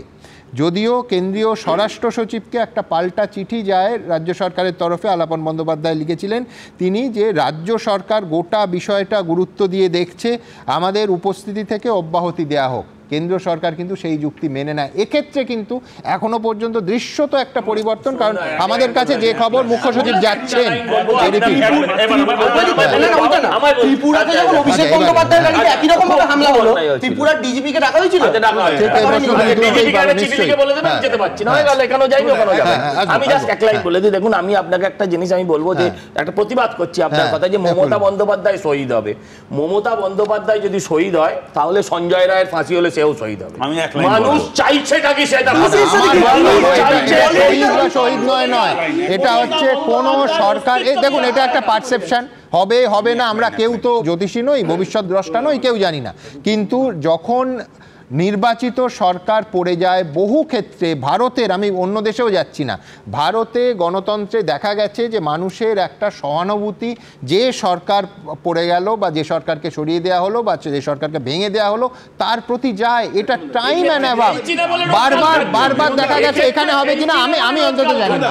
প্রথমত আপনাকে এক সেকেন্ড দেখুন, আমি পলিটিক্যাল সায়েন্স পড়াই, যেখানে সহানুভূতি হাওয়া আসে, সাধারণত 5 বছর কেবল সরকারটা চলছিল, যেখানে 15 বছরে অ্যান্টি এস্টাবলিশমেন্ট হয়েছে, যেখানে অ্যান্টি ইনকামবেন্সি স্ট্রং, মানে 15 বছর শাসন করার পরে সেইখানে কোনো মায়া দয়া থাকে না, সেখানে সরকারটা আপনি কি করে বলছেন চলে গেলে না, ভোটের রেজাল্টের চলে যায়। সুমনদা দেখানো পাইচারটার সামনে বসে আপনি বিশ্লেষণ করেন, আমি যেটা বলছি না, প্রো ইনকামবেন্সি, সুমনদা আপনাকে বলছি প্রো ইনকামবেন্সি, আমি এক্সপেক্ট করেছিলাম বুঝে গেছেন কি করে বিষয়টা, প্লিজ আমি এক্সপেক্ট করলাম শাসক দলের তরফ থেকে, আমি কিন্তু আইনের জায়গা থেকে প্রত্যেকটা কথা বলেছি। আমি বলেছি যে সংবিধানের এই ধারার বলে ইলেকশন কমিশনের এখতিয়ারের কথা, আমি বলেছি যে ইলেকশন পরিচালনা করবার জন্য একটা নির্বাচনী তালিকা বা ভোটার তালিকা দরকার, সেটা প্রস্তুত না করতে পারলে রাষ্ট্রপতি শাসন অটোমেটিক্যালি হবে। আমার সেই জায়গাটা মানে তোমরা মমতা বন্দ্যোপাধ্যায় কি রাষ্ট্রপতি শাসনটাকে ইনভাইট করছো? তোমরা কি বিষয়টা আইনের একটা কথা বলবি, একটা আইনের কথাটা আমি বলবো, আপনি তো সব আইন বলেছেন, আইনের কোন ধারা এটা বলা আছে, তৃণমূলের লোকেরা সরকারি যন্ত্র কাছে কোন ধারা বলা আছে, কখন মেসো বলে ডাকবো পরের কথা, কারণ ও বারবার বলছে যে আমি বলছি যখনই কি রাষ্ট্রপতি শাসন, কিন্তু বিজেপির কেন্দ্রীয় নেতারা চায় না পশ্চিমবাংলায়, ওরা চায় তৃণমূলের সরকার। দ্বিতীয় কথা তোমরা চাই সিপিএম চাই কিনা বলো, 2011 কি রাষ্ট্রপতি শাসন চায়? আমি 2011 পর আমাদের সিপিএম এর দলটা এখনো রয়েছে, এবং 2016 তৃণমূল যদি বিজেপি যদি 10% ভোট তৃণমূলের উধার না হতো, তাহলে গভর্নমেন্টটা তৃণমূলের পড়ে যেত। কিন্তু একটা ভোট যাক, তৃণমূল হারুক, কালকে দূরবীন দিয়ে দেবাংশুকে খুঁজতে হবে।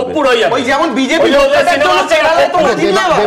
যুক্তিটা দেয়নি, কিন্তু দেখুন আমার সঞ্চালকের দায়িত্ব হচ্ছে সবাইকে পয়েন্ট যোগানো এবং যুক্তি দেয়া। দেবাংশুর তরফে বলাই যায় যে বিশ্বনাথ দা বলছেন যে মানুষ প্রচণ্ড ক্ষুব্ধ, সরকার চলে গেলে মানুষই চলে যাবে। কিন্তু এই যে এতগুলো প্রকল্প, যেখান থেকে আমরা ডোল পলিটিক্স বলে সত্যি সত্যি তো প্রবলভাবে আমরা সমালোচনা করি যে কি দরকার পুজোর টাকা 1,10,000 টাকা প্রত্যেক পুজো কমিটিকে, প্রত্যেক ক্লাবকে এত টাকা কি দরকার, কিন্তু এটা দিয়ে যে একটা বেনিফিশিয়ারি গোষ্ঠী তৈরি হয় যারা কিন্তু সরাসরিভাবে, আপনি খারাপ অর্থে ধরতে পারেন, ভালো অর্থে ধরতে পারেন, সরকারের থেকে সরাসরিভাবে আর্থিকভাবে নিয়মিত প্রতি মাসে বা প্রতি সপ্তাহে লাভবান হচ্ছে। আমি বলছি সে তারাও কি কর্পূরের মতো বিশ্বনাথদার ভাষায় উবে যাবে? আমি জানি না, হতে পারে। আমি বলছি সব বেনিফিশিয়ারি যদি থাকতো তাহলে দেবাংশু আজকে জিতে আসতো, দেবাংশুকে হারলো কেন? ঠিক তাহলে মানে এই যুক্তি তো বিশ্বনাথদা, তাহলে প্রত্যেকটা বেনিফিশিয়ারি যদি আপনি রাষ্ট্রবিজ্ঞানের শিক্ষক, আপনি শিক্ষক, আমি আপনার ছাত্র, আমি আপনাকে একটা প্রশ্ন বলি, আপনার এই যুক্তিটাই যদি সত্যি, দাদা প্লিজ প্রত্যেকটা পয়েন্ট ডিসটার্ব করুন না প্লিজ। আমি বলছি বিশ্বনাথদা, আপনার এই কথাটা যদি সত্যি হয়, তাহলে ভারতের প্রত্যেকটা রাজনৈতিক দল 100% সিট জেতে, কারণ যে দুটো জিতবে না আপনি বলুন ওখানে তাহলে কাজ করেন, এইটা হতে পারে না। আমি জিতছে মানে সব চাকরি চুরি, দুর্নীতি, এবং তার আগে যা যা ঘটেছে নির্বাচনে জয় মানেই সব যদি মুছে যায়, তাহলে আর উন্নাও আর হাসরাস হয়নি উত্তরপ্রদেশে, কারণ পরের পর সব স্তরে হ্যাঁ মনে করিয়ে দেবো, ওদের ওটা মনে করিয়ে দেবো।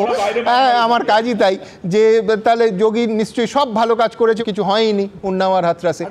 আমি আচ্ছা আবার তুমি বলো না, কারণ তোমাকে আরেকটা মনে করিয়ে দিতে হবে। কিন্তু এইবার আমার পরবর্তী বক্তা জয়ন্ত নারায়ণ চট্টোপাধ্যায়ের কাছে যাব, কিন্তু তার আগে আপনাদের যেটা মনে করিয়ে দেবো সেটা হচ্ছে, দেখুন এই রাজ্য সরকারের সঙ্গে শুধু যে জাতীয় নির্বাচন কমিশনেরই বারবার সংঘাত হয়েছে তা নয়, রাজ্য নির্বাচন কমিশনকে রাজ্য সরকারই যাদের নির্বাচিত করে কমিশনার নিয়োগ করে এবং যার ক্ষমতাও জাতীয় নির্বাচন কমিশনের তুলনায় অনেক কম, সেক্ষেত্রেও কিন্তু সংঘাত এমন পর্যায়ে পৌঁছেছিল যে মীরা পাণ্ডের নেতৃত্বে, আপনাদের মনে থাকবে, রাজ্য নির্বাচন কমিশনকে হাইকোর্ট তারপর সুপ্রিম কোর্টের দ্বারস্থ হতে হয়। সেটা 2013 সাল। আবার 2015-তে তৃণমূল সরকারি যে WBCS অফিসার সুশান্ত রঞ্জন উপাধ্যায়কে কিছুটা প্রথা ভেঙে, তার আগে কোনো WBCS অফিসার ওই পদে বসেননি, প্রথা ভেঙে তাকে নিয়োগ করা হয়েছিল, তাকেও কিন্তু চাপের কাছে নতি স্বীকার করে মাঝপথে পদত্যাগ করতে হয়। সুতরাং সরকারের সঙ্গে সাংবিধানিক প্রতিষ্ঠানগুলোর লড়াই এ রাজ্যে অন্তত নতুন কিছু নয়। জয়ন্ত, কি মানবে আমার কথা? এর আগে তো দেখেছি, তুমি নিজেই বলে দিলে যে মীরা পাণ্ডে, তার সঙ্গে তৎকালীন সরকারের মতবিরোধ হয়েছিল এবং যতটা আমার মনে পড়ছে তিনি বলেছিলেন কেন্দ্রীয় বাহিনী দিয়ে ভোট করাতে তৎকালীন রাজ্য সরকার রাজি হননি। অবশেষে তৎকালীন রাজ্য সরকারকে তার মত মেনে নিতে হয়েছিল। আবার পাশাপাশি সুশান্ত রঞ্জন উপাধ্যায় তিনি কিন্তু 2015 সালে পদত্যাগও করেছিলেন। না, মেনে নিতে হয়েছিল না, মানে সুপ্রিম কোর্ট মানতে বাধ্য করেছিলেন। তুমি এটা বলবে যে মানতে বাধ্য করেছিলেন, মানতে বাধ্য হয়েছিল। একটু আগে তুমি যে কথা বলছিলে যে এর আগেও নজির রয়েছে, জেপি নাড্ডার উপরে আক্রমণ সংক্রান্ত কারণে মুখ্য সচিবকে বা ডিজিকে ডাকা হয়েছে। আমি কিন্তু বলবো আজকের এই পরিস্থিতি আর ওই পরিস্থিতি একদম এক নয়, কারণ ভোটাধিকার সংক্রান্ত বিভিন্ন আইন রয়েছে এবং সেই আইনগুলি গত কদিন তোমার এই অনুষ্ঠানে নিয়মিত আলোচনা হয়েছে।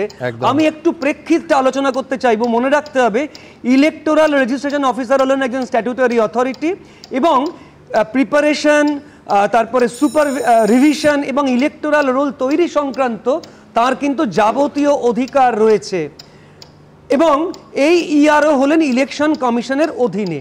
কিছুদিন আগে সম্ভবত 5ই অগস্টের যে চিঠি আমরা দেখেছি, সেখানে 13 সিসি, আজকে বিশ্বনাথ দা 1950 সালের এই আইনের 13 সিসি ধারার কথা বললেন, যেখানে পরিষ্কার বলা হচ্ছে ডেপুটেশনে থাকবেন যে কর্মচারীরা তারা রাজ্য সরকারের অধীনে হলেও তারা কিন্তু সরাসরি ইলেকশন কমিশনের সুপারিনটেন্ডেন্স, কন্ট্রোল এবং ডিসিপ্লিনের অধীনে আসছেন।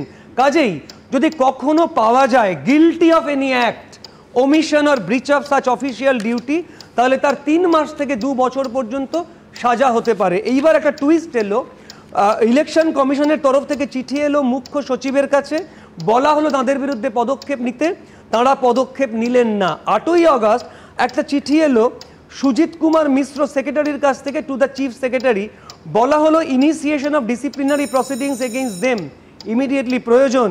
The commission has also directed the FIR shall be lodged. মানে বুঝতে পারছেন, এক্ষুনি ক্রিমিনাল কেস করতে বলা হচ্ছে। অর্থাৎ এটা এমন নয় যে দুটো ভুয়ো ভোটারের নাম আমি তুলে ফেলেছি, আধার কার্ড দেখবো না, ভোটার কার্ড দেখবো না, জমি জমার দলিল দেখবো, এই সংক্রান্ত কারণে তা নয়।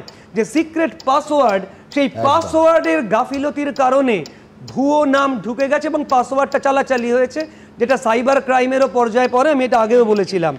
এইবারে তোমরা বলছো কালকে, এবং গাফিলতিও নয়, কমিশন মনে করছে ইন্টেনশনালি করা হয়েছে, একেবারে ইন্টেনশনালি ঢোকানো হয়েছে। এবং এইবারে বলছো কালকে মুখ্য সচিব গিয়ে ওখানে কি করবেন সেটা 11ই অগস্টের চিঠিতে তিনি বলে দিয়েছেন। এবং কতটা হাস্যকর চিঠি আপনারা যদি শোনেন, বলছে pursuant to your letter an internal inquiry into the issue as well as a comprehensive review of the existing processes and procedures governing the conduct of the said exercise has been undertaken. কে বললো আপনাকে internal enquiry করতে? কোথায় তোমার সে সুযোগ আছে? সরাসরি FIR হবে, case চালু হবে, ইন্টারনাল এনকোয়ারি জায়গা নেই। কালকে আপনি গিয়ে কথাই বলবেন। তারপরের প্যারাগ্রাফে বলছে, you will kindly appreciate the district level officials and field officers have wide range of responsibilities and functions assigned to them. কই যখন ডাক্তারগুলোকে আপনারা ডেকে পাঠাচ্ছেন, তাদের বিরুদ্ধে একের পর এক মামলা দিচ্ছেন, তাদের থানায় হাজিরা দিতে হচ্ছে, তখন মনে হচ্ছে না যে তাদেরও তো ওয়াইড রেঞ্জ অফ রেসপন্সিবিলিটি থাকছে? তাহলে তাদের ডাকছেন কি করে এক্ষুনি? আর আপনারা এই লোকগুলোর ওয়াইড রেঞ্জ অফ রেসপন্সিবিলিটি আছে বলে এদের বিরুদ্ধে না কেস করবেন, না তাদের সাসপেন্ড করবেন। বলছে in addition to the electoral roll revision works, এছাড়া আরো তো কাজ করতে হয়, and other election related works which are time bound tasks, Therefore, there are occasions where certain functions are delegated to subordinate staff in good faith. আমার কথা হচ্ছে আজকে এই মুখ্য সচিবের বিরুদ্ধেও কিন্তু পদক্ষেপ নেওয়া যেতে পারে। বিশ্বনাথ দা কিছু কথা বলেছেন, রাজ্যপালের কাছে যাওয়া যেতে পারে বা সুপ্রিম কোর্টে যাওয়া যেতে পারে। আমি মনে করছি বলা হচ্ছে liable to prosecution by election commission as well as violation of all India service rules governing service rules of IAS cadres officers. আর একটা কথা বলে শেষ করব, এটা হয়তো আসেনি এখনো আলোচনায়, আমি এখানে আসবার আগে খুঁজতে 2008 সালের 20শে মার্চের একটা নোটিফিকেশন খুঁজে পেলাম, যেখানে বলা হচ্ছে disciplinary jurisdiction of election commission of India, immense পাওয়ার।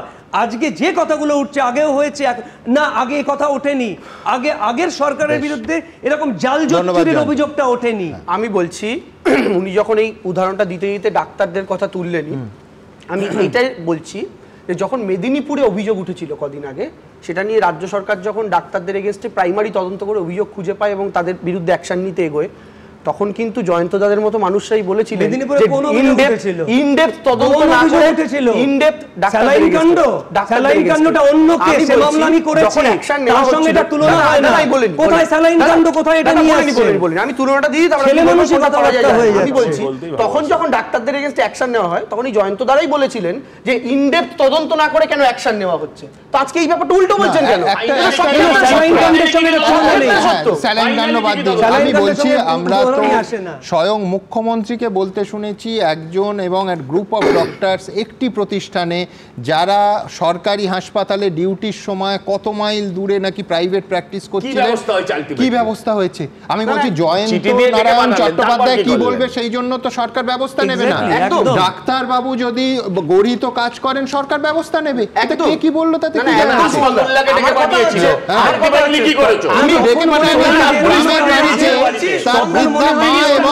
সেখানে পুলিশ আনা দিয়েছিল। যদি ডাক্তারদের অন্যায় করলে ডাকাটাই ব্যাপার, আমি তো সেম কথা বলছি। আমি আসবো, কিন্তু আমি বলছি যেহেতু এই অংশের পরবর্তী সময় ডাক্তারবাবুদের কথা আছে, আমি এইখানে দাঁড়িয়ে টানলাম এবং পরে আপনাদের দেখাবো। যেহেতু মীরা পাণ্ডের কথা হলো, রাজ্য নির্বাচন কমিশনের সঙ্গে রাজ্য সরকারের সেই নজিরবিহীন সংঘাত দ্রুত একবার মনে করে দেবো, তারপর অবশ্য সুশান্ত রঞ্জন বাবুর কথাও আসবে। দেখুন, একদিকে রাজ্য সরকার, অন্যদিকে ভোট করানোর দায়িত্বপ্রাপ্ত নির্বাচন কমিশন। 26-এর বিধানসভা ভোটের যখন কয়েক মাস মাত্র বাকি, তখন ভোটার তালিকায় গরমিলের অভিযোগ এবং তার প্রেক্ষিতে সরকারি অফিসারদের সাসপেন্ড ও এফআইআর দায়েরের নির্দেশ নিয়ে এই দুপক্ষের সংঘাতের আঁচে ফুটছে রাজনীতি, যাতে নতুন মাত্রা যোগ করল মুখ্য সচিবকে নির্বাচন কমিশনের দিল্লিতে তলব। মমতা বন্দ্যোপাধ্যায়ের যে ভয়, সেই ভয়ে উনি ব্যবস্থা নিতে পারেননি। তো এবার নির্বাচন কমিশন একটি সাংবিধানিক সংস্থা, তারা তাদের যে এখতিয়ার ভারতবর্ষের সংবিধান তাদেরকে দিয়েছে, সেই এখতিয়ারের বলের বশবর্তী হয়ে তারা ব্যবস্থা নেবে, সেই বলকে প্রয়োগ করবে, প্রয়োগ তো করা উচিত। বিজেপির নির্দেশে জাতীয় নির্বাচন কমিশন এখতিয়ার বহির্ভূত অতি সক্রিয়তা দেখাচ্ছে কি না, সেটা নিয়েও খতিয়ে দেখার প্রয়োজন রয়েছে। এই উত্তপ্ত পরিস্থিতি অনেককে মনে করিয়ে দিচ্ছে 2013 এবং 2015 সালের কথা, যখন কমিশনের সঙ্গে রাজ্য সরকারের এরকম সংঘাত নিয়েই রাজ্য রাজনীতিতে তোলপাড় পড়ে গিয়েছিল। তবে সেই কমিশন ছিল রাজ্য নির্বাচন কমিশন। 2013 সালের পঞ্চায়েত ভোটের সময় তৎকালীন রাজ্য নির্বাচন কমিশনার মীরা পাণ্ডের সঙ্গে সরাসরি সংঘাতের রাস্তায় হেঁটেছিল তৃণমূল সরকার, যা শেষ অবধি সুপ্রিম কোর্ট অবধি গড়ায়। রাজ্য সরকার চেয়েছিল 2 দফায় পঞ্চায়েত নির্বাচন, নিরাপত্তায় থাকুক ভিন রাজ্যের পুলিশ। কিন্তু তৎকালীন রাজ্য নির্বাচন কমিশনার মীরা পাণ্ডের স্পষ্ট বক্তব্য ছিল, সুষ্ঠু ভোট চাইলে আরও বেশি দফায় ভোট করতে হবে, মোতায়েন করতে হবে কেন্দ্রীয় বাহিনী। এই নিয়ে কম আক্রমণের মুখে পড়তে হয়নি মীরা পাণ্ডেকে। একবার জিজ্ঞেস করিনি, আমাদের একবার জিজ্ঞেস করিনি, প্রয়োজন মনে করিনি, যা ইচ্ছে গায়ে জোর করেছে। এর বদলা আমি নেব, মানুষকে বলবো নিতে গণতন্ত্রের মধ্যে দিয়ে। আমাদের 185 জন তৃণমূল কংগ্রেসের আছে, এছাড়াও আরো 2 জন এসছে, 187 জন, আরো 3 জন দার্জিলিং এর ওরাও আমাদের সমর্থন দিচ্ছেন, 190 জন, আরো 500 জন আমার এমএলএ থাকলে আমরা আইনত সাংবিধানিক যে ব্যবস্থা নিয়ে নিশ্চয়ই সরিয়ে দিতে পারতাম। কিন্তু তৎকালীন রাজ্য নির্বাচন কমিশনার মীরা পাণ্ডে এতটুকু নতি স্বীকার করেননি। সুষ্ঠুভাবে ভোট করাতে সুপ্রিম কোর্ট অবধি গিয়েছিলেন তিনি। শেষ অবধি সর্বোচ্চ আদালতের রায় গিয়েছিল রাজ্য নির্বাচন কমিশনের পক্ষেই। ভারতবর্ষে ইলেকশন করানোর দায়িত্ব ইলেকশন কমিশন অফ ইন্ডিয়ার। তারা মনে করেছেন কিছু কিছু অফিসারের এগেনস্টে স্টেপ নেওয়া উচিত। এখন যদি ওয়েস্ট বেঙ্গল গভর্নমেন্ট বলেন যে আমি মানব না, সেটা তো একটা কনস্টিটিউশনাল ফেলিয়ারের মতো হয়ে দাঁড়ায়। আমার সঙ্গে সেন্ট্রালের যে গভর্নমেন্ট আছে, তার সঙ্গে যে পলিটিক্যাল পার্টি যে গভর্নমেন্ট চালায়, তার সঙ্গে আমার সম্পর্ক ভালো নয়। আমি যে গভর্নমেন্টটা চালাই এখানে, যে পলিটিক্যাল পার্টি, তার সঙ্গে ওদের সম্পর্ক ভালো নয় বলে আমি কনস্টিটিউশনাল ব্রেকডাউন করতে পারি না। মীরা পাণ্ডের পর রাজ্য নির্বাচন কমিশনারের দায়িত্বপ্রাপ্ত সুশান্ত রঞ্জন উপাধ্যায়ের পদত্যাগ নিয়েও বিস্তর বিতর্ক হয়েছিল। 2015 বিরোধীদের চাপের মুখে বিধাননগর, আসানসোল ও বালিপুর এলাকার ভোট গণনা স্থগিত রাখার সিদ্ধান্ত নিয়েছিলেন তৎকালীন রাজ্য নির্বাচন কমিশনার সুশান্ত রঞ্জন উপাধ্যায়। এরপরই কমিশনের বাইরে বিক্ষোভে বসে তৃণমূল। কমিশনের উদ্দেশ্যে হুঁশিয়ারির সুর তৃণমূলের তৎকালীন মহাসচিব পার্থ চট্টোপাধ্যায়ের গলায়। যদি দেখা যায় যে এখনো পর্যন্ত কোন রকম মন্তব্য, কোন রকম বিজ্ঞপ্তি প্রকাশ করছেন না নির্বাচন কমিশন, তাহলে মিছিলের মুখও কিন্তু কালকে এই নির্বাচন কমিশনের দপ্তর। পরদিনই রাজ্য নির্বাচন কমিশনার পদে ইস্তফা দেন Sushanta Ranjan Upadhyay. In the past আমরা দেখেছি যে ইলেকশন কমিশনে কতখানি পাওয়ার থাকতে পারে। যতখানি পাওয়ার থাকে সেটাকে এক্সারসাইজ করা, তার জন্যে পার্সোনালিটি দরকার, তার জন্যে মনের দৃঢ়তা দরকার। মীরা পাণ্ডে ওয়েস্ট বেঙ্গল ইলেকশন ব্যাপারে কীভাবে দৃঢ়তার সঙ্গে তিনি পরিচালনা করেছিলেন এবং সাকসেসফুলি। সুতরাং সেসবগুলোকে মনে রেখে আমার মনে হয় আমাদের দেখতে হবে যে এখন চিফ ইলেকশন কমিশন কী পদক্ষেপ নেন। জাতীয় নির্বাচন কমিশনের সঙ্গে রাজ্য সরকারের সংঘাতের আবহে অনেকেরই স্মৃতিতে ফিরে আসছে রাজ্য নির্বাচন কমিশনের সঙ্গে রাজ্য সরকারের সংঘাতের এই অতীত। কৃষ্ণেন্দু অধিকারীর রিপোর্ট, এবিপি আনন্দ। দেখুন, এবার সম্পূর্ণ অন্য একটা দৃষ্টিকোণ থেকে দেখা যাক। এর আগে বহুবার আমরা দেখেছি যে ভোটের দিনক্ষণ ঘোষণার পর এসপি এবং ডিএমকে নির্বাচন কমিশন সরিয়ে দিয়েছে। তারপর দেখেছি খোদ এই রাজ্যে ডিজিপিকে কমিশন সরিয়ে দিচ্ছে। তারপর দেখলাম যে রাজ্য প্রশাসনের দ্বিতীয় সর্বোচ্চ আমলা স্বরাষ্ট্র সচিব অত্রি ভট্টাচার্যকে 2019 সালে কমিশন সরিয়ে দিচ্ছে। কিন্তু আজ দেখলাম প্রশাসনের সর্বোচ্চ আমলা মুখ্য সচিবকে আগামীকাল বিকেল 5টার মধ্যে দিল্লিতে তলব করল নির্বাচন কমিশন। হয়তো এটাই দেখা বাকি ছিল। কোথাও কি প্রশাসনের একটা অসম্মান হচ্ছে? আর তার থেকেও বড় প্রশ্ন, যদি হয় কার দোষে হচ্ছে? শুভময় মৈত্র কি বলেন? না সুমনবাবু, যেটা মূল বিষয় দাঁড়াচ্ছে সেটা হচ্ছে আমাদের একটা সংবিধান লেখা হয়েছিল, তারপর সংবিধানকে চ্যালেঞ্জের মুখে ফেলাটাই তো গণতন্ত্র। তৃণমূল কংগ্রেস মোটের ওপর যে জায়গাটায় নিয়ে গিয়ে দাঁড় করিয়েছে, আপনি ঠিক যেটা মনে করেন যে অধ্যাপককে মেধাবী ছাত্রের লক্ষ্য নিয়ে হচ্ছে চ্যালেঞ্জের মুখে ফেলা। সুতরাং সংবিধান তো সব কিছু যে দেখে একটা কমপ্লিট সিস্টেম রেডি করে গেছে এমন তো হতে পারে না। ফলে আজকে যে ঘটনাটা আপনি দেখছেন আর কি, এইটা সংবিধানকে চ্যালেঞ্জের সামনে ফেলা হয়েছে। সংবিধান নতুনভাবে বিবর্তিত হবে, অর্থাৎ ভারতের গণতন্ত্রের পক্ষে তৃণমূল কংগ্রেস অবশ্যই এমন একটা পরিস্থিতি তৈরি করছে যাতে নতুনভাবে আমাদের ভাবতে হচ্ছে। এটা গণতন্ত্রের পক্ষে ভালো। দ্বিতীয় যে মুশকিলটা দাঁড়াচ্ছে সেটা হচ্ছে যে একটা টার্বুলেন্স। এখন যারা প্লেন নিয়ে গবেষণা করেন জানেন যে প্রচণ্ড টার্বুলেন্স বেড়ে যাচ্ছে। এর মধ্যে ভাবুন বর্ষাকাল, যারা প্লেনে ওঠেন তারা জানেন এই বর্ষাকালে প্লেনে সারাক্ষণ ওঠানামা, এবং এই মুহূর্তে আবার মুখ্য সচিবকে কাল ভোরবেলা উঠে গোটা বিষয়টা যেটা দাঁড়াচ্ছে, আপনি একটু আগে বলেছিলেন যে গ্যালারি শোয়ের কথা, আমি মনে করি না। তৃণমূল বিজেপি সেটিং টাইটিস নিয়ে আমরা সারাক্ষণ কথাবার্তা বলি, এই ধরনের যে অসুখ পশ্চিমবঙ্গে আছে, কিন্তু একেবারে নির্বাচন কমিশনের সঙ্গে যে তৃণমূল কংগ্রেস কোনো একটা বিষয় যেটা গ্যালারি শো, হয়তো ততটা নয়। ঘটনাটা যেটা দাঁড়াচ্ছে সেটা হচ্ছে যেহেতু গণতন্ত্র একটা চ্যালেঞ্জের মুখে পড়ছে, এবং এই চ্যালেঞ্জের মুখে পড়ার মূল কারণটা কি? এই চ্যালেঞ্জের মুখে পড়ার মূল কারণ হচ্ছে নির্বাচন কমিশন একটা স্বশাসিত সংস্থা, তার উল্টো দিকে রাজনৈতিক দলগুলো কিন্তু সব সময় অ্যাডভার্সারিয়াল রোল প্লে করছে। রাজনৈতিক দলের উচিত কি ছিল? পশ্চিম ইউরোপের গণতন্ত্রের মতো যেখানে ভোটে জালি করতে হয়, এই ব্যাপারটাই আসে না। আপনি পশ্চিমবঙ্গে দেখুন, 72-এ কংগ্রেস একেবারে রিগ করে ধুইয়ে দিল সিপিএমকে, জ্যোতি বসু ভোটের মধ্যে বেরিয়ে টেরিয়ে চলে গেলেন। তারপর সিপিএম আসার পর পদার্থবিজ্ঞানসম্মত রিগিংয়ের প্রশ্ন এলো দ্বিতীয়ার্ধে বিশেষ করে। তারপর আপনি যদি ভাবেন যে বিজেপি পশ্চিমবঙ্গে এখনও খুব একটা কিছু করতে পারেনি, যেখানে দখল পেয়ে গেছে কিন্তু ত্রিপুরায় সেখানে দেখিয়ে দিয়েছে, এবং তার মধ্যে এখন পশ্চিমবঙ্গ থেকে শিক্ষা নিয়ে বিভিন্ন রাজ্যে, মহারাষ্ট্র নিয়ে ব্যাপক গোলমাল, কর্ণাটক নিয়ে প্রচুর প্রশ্ন আসছে। সুতরাং নির্বাচন কমিশন কিন্তু এটা বুঝতে হবে, স্বশাসিত যে সংস্থা সেটা কিন্তু একটা বিমূর্ত মানে অ্যাবস্ট্র্যাক্ট থিওরিটিক্যাল মানে একটা তাত্ত্বিক এন্টিটি নয়। তাকে যখন উল্টো দিক থেকে আঘাত আসছে তার মধ্যে সে কিভাবে বিষয়টা সামলাবে এই জায়গাটা প্রচণ্ড গুরুত্বপূর্ণ হয়ে উঠছে। যেমন ধরুন ইউজার নেম পাসওয়ার্ডের যে গল্পটা আসছে সেটা তো আমরা সংসদেও দেখেছি, ইউজার নেম পাসওয়ার্ড দিয়ে দিলাম লোকজনকে। এখানেও কেউ একজন কাউকে যদি ইউজার নেম পাসওয়ার্ড দিয়ে দেন, তাতে এই যে এত আমরা কম্পিউটার শিখেছি, এত তথ্য রাখা যায়, তার এত সিকিউরিটি এবং এত কিছু সাইবার ক্রাইমের কথা আসে, এখানে তো কোনো ক্রাইমের ব্যাপারই নেই, পাসওয়ার্ডটা তো দিয়েই দিলাম। তাহলে কোনো কম্পিউটারের মানে পিতৃপুরুষের ক্ষমতা নেই পাসওয়ার্ড দিয়ে দেওয়ার পর সেই ডেটা রক্ষা করতে পারবে। এখন এইখানে আর একটা প্রশ্ন আসবে যে পাসওয়ার্ডটা তিনি দিলেন কেন? বলা হচ্ছে প্রচুর কাজ নিজে করতে পারছেন না, তার জন্য তিনি কাউকে পাসওয়ার্ড দিয়ে দিয়েছেন। এমন তো হতেও পারে যে পাসওয়ার্ডটা এইখানে আপনি যে কথাটা বলেছেন যে চাপের বিষয়টা, যে চাপের মুখে পাসওয়ার্ড দিতে হচ্ছে কিনা, এই জায়গাটা কিন্তু ভীষণ গুরুত্বপূর্ণ। ফলে মূল যে জায়গাটা দাঁড়াচ্ছে সেটা হচ্ছে যারা বিরোধী অনেক সময় নির্বাচন কমিশনের বিরুদ্ধে কথা বলবেন।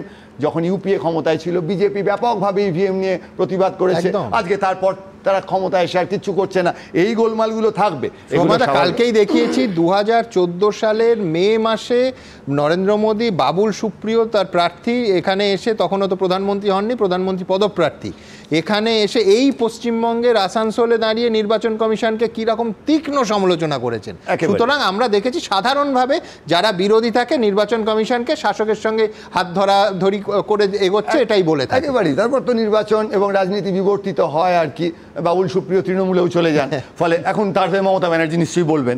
কিন্তু মূল একটাই জায়গায় একটা শেষ করে দিই, সেটা হচ্ছে যে মূল কথা হলো আমরা কি চাই।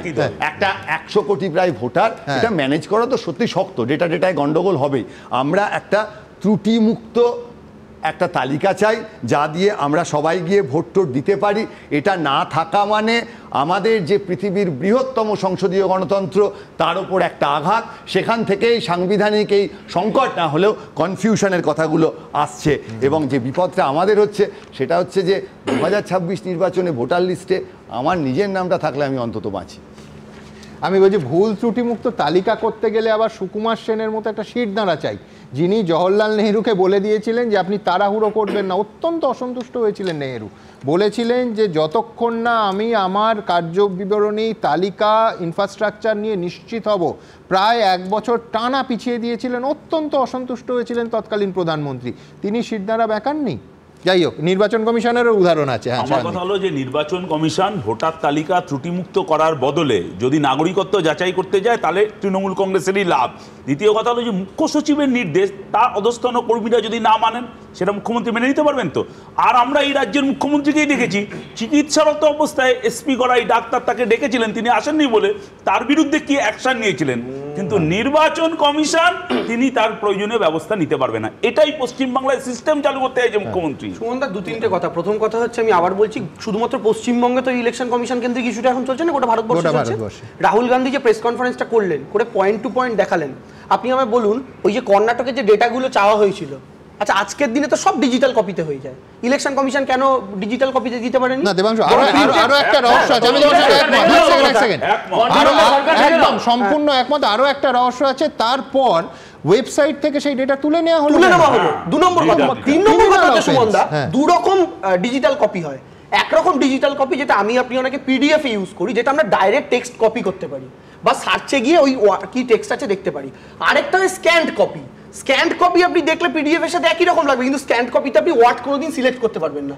নির্বাচন কমিশন কি করলো, ওই পিডিএফ এর কপিকে চেঞ্জ করে স্ক্যান্ড কপি দিয়ে দিল, যেন কেউ ম্যানুয়ালি টাইপ করে দেখতে না পারে 336 নম্বরের নামটা 731 নম্বরের নামটা এক কিনা।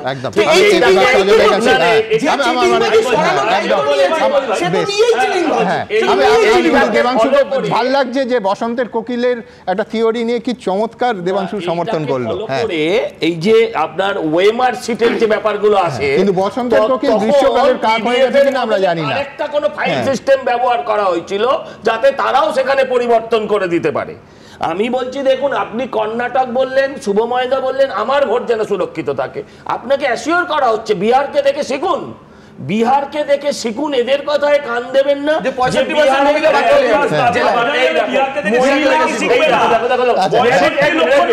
65 লাখ নাম বাদ দিয়েছে, ওখানে ওদের চলে যায়। যদি মহিলা মারা যায়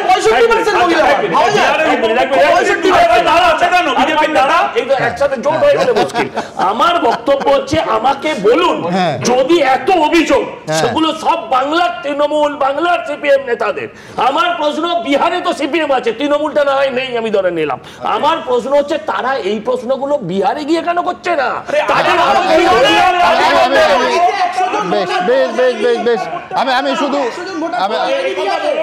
আমি বলছি না সজল, এক সেকেন্ড, দুজনকেই থামালাম। দেখুন সজল ঠিক বলছে না। বিহারেও সমস্ত বিরোধী দল অভিযোগ করছে, কিন্তু আবার বলছি বিহারেও সজল ভুল বললো, সব রাজনৈতিক দল অভিযোগ করছে, কিন্তু রহস্যজনকভাবে যেটা করছে না সেটা হচ্ছে নির্বাচন ভারতীয় ভারতীয় নির্বাচন কমিশন, জাতীয় নির্বাচন কমিশনের কাছে গিয়ে অভিযোগপত্রটা জমা দেয়া। এই অফিসিয়াল কাজটা কেন করছে না, এই প্রশ্ন থাকবে। পাশাপাশি আবার না, রাহুল গান্ধীর কাছেও প্রশ্ন থাকবে যে definitely Rahul Gandhi press conference করেছে, নির্বাচন কমিশনের কোনো অধিকারই নেই যে তিনি প্রেস কনফারেন্স করেছেন, হলফনামা দিন এটা চাওয়ার। তিনি পলিটিশিয়ান, প্রেস কনফারেন্স করতেই পারেন এবং মানুষের কাছে তার বিরোধী দলনেতা লোকসভা তিনি এসে সোজা প্রেস কনফারেন্স করতে পারেন। কিন্তু আমরা মনে করি রাহুল গান্ধীর এইটাও উচিত যে যেহেতু এত গুরুত্বপূর্ণ মামলা, গোটা দেশের গণতন্ত্রের ভবিষ্যৎ নির্ভর করছে, তিনি সুপ্রিম কোর্টে যাওয়া উচিত, তিনি আদালতকে তার তথ্য প্রমাণ দিয়ে বলা উচিত এই আমি পেয়েছি, এই আমার ফাইন্ডিংস, দয়া করে বিচার করুন। আমি বলছি এইটাও কিন্তু শুধুমাত্র প্রেস কনফারেন্সের স্তরে থাকলে সেটা গণতন্ত্রকে দুর্বল করছে, এটাও পাশাপাশি সমানভাবে বলতে হবে। আমি এইখান থেকে আমার পরের প্রতিবেদন কমিশনের তরফে মূল বিষয় আসবো, তারপর আবার এই বিষয়টা একটু বড় করে আমি এসআইআরে ঢুকবো। তার কারণ নাটকীয় পরিবর্তন, অবশ্য পরিবর্তন কেউ নাও মানতে পারেন। আজকে সুপ্রিম কোর্টে মামলা ছিল, সেই মামলায় বিচারপতিদের পর্যবেক্ষণ কিন্তু সম্পূর্ণ অন্য একটা ইঙ্গিত দিচ্ছে। আমি কিন্তু রায়ের পূর্বাভাস করছি না, কিন্তু কি বলেছেন আপনাদের সামনে রাখাটা আমার কর্তব্য। তার আগে আগামীকাল নবান্ন সূত্রে যা জানা যাচ্ছে, সকালের ফ্লাইটে মুখ্য সচিব উড়ে যাচ্ছেন জাতীয় নির্বাচন কমিশন অভিমুখে। দেখুন, চরমে সংঘাত, লাগাতার পত্রযুদ্ধের পর সরকারি অফিসারদের সাসপেনশন ও এফআইআর এর নির্দেশ নিয়ে টানাপোড়েনে এবার মুখ্য সচিব মনোজ পন্থকে দিল্লিতে ডেকে পাঠালো জাতীয় নির্বাচন কমিশন। নির্বাচন কমিশনের নির্দেশ মতো 5 সরকারি কর্মীর বিরুদ্ধে ব্যবস্থা নেয়নি রাজ্য সরকার। এখানেই প্রশ্ন উঠছে, এরপর তাহলে কি? তাকে কি ডিরেকশন ওরা দেবেন আমি জানি না, নিশ্চয়ই বলবেন যে অর্ডারগুলো দিয়েছে সেগুলো কমপ্লাই করো। আমি তো বলছি সাংবিধানিক যদি ফেলিয়ার হয়, অ্যাডমিনিস্ট্রেশন ফেলিয়ার হয়, আলটিমেটলি তো ভাই মানে যদি গভর্নরস রুল, সেটা আমি খুব বাঞ্ছনীয় বলে মনে করি না। সরকার এবং পার্টিটাকে আলাদা করতে হবে। সরকারে যারা আছেন তারা বসবেন, এই অর্ডারটা যেটা এসছে সেটা আইনানুগ কিনা। যদি আইনানুগ বলে আমরা মনে করি আমরা কমপ্লাই করব, আমরা যদি আইনানুগ মনে না করি তাহলে আমরা যেখানে চ্যালেঞ্জ করব। নির্বাচন কমিশনের ক্ষমতা কতটা তা দেখিয়ে দিয়েছিলেন দেশের প্রাক্তন মুখ্য নির্বাচন কমিশনার টি.এন. সেশন। সচিত্র পরিচয়পত্র চালু করা, ভোটে টাকা ছড়ানো বন্ধের মতো পদক্ষেপ করে পদে পদে রাজনীতিকদের আক্রমণের মুখে পড়েছিলেন, কিন্তু নতি স্বীকার করেননি। 1995 সালের 1 জানুয়ারির মধ্যে সচিত্র পরিচয়পত্র চালু না হলে ভোট করতে দেবেন না বলে অবধি জানিয়ে দিয়েছিলেন। সে প্রসঙ্গ মনে করিয়ে দিয়েছেন বিশেষজ্ঞদের একাংশ। এটাও উনি দেখিয়ে দিয়েছিলেন যে ইভেন পার্লামেন্ট, কোর্টের কথা ছেড়ে দিন, parliament cannot interfere with that. ওই জুরিসডিকশনের মধ্যে থেকে যদি তিনি তার পাওয়ারটাকে সদ্ব্যবহার করেন তাহলে তখন আর কারুর কিছু বলবার থাকে না।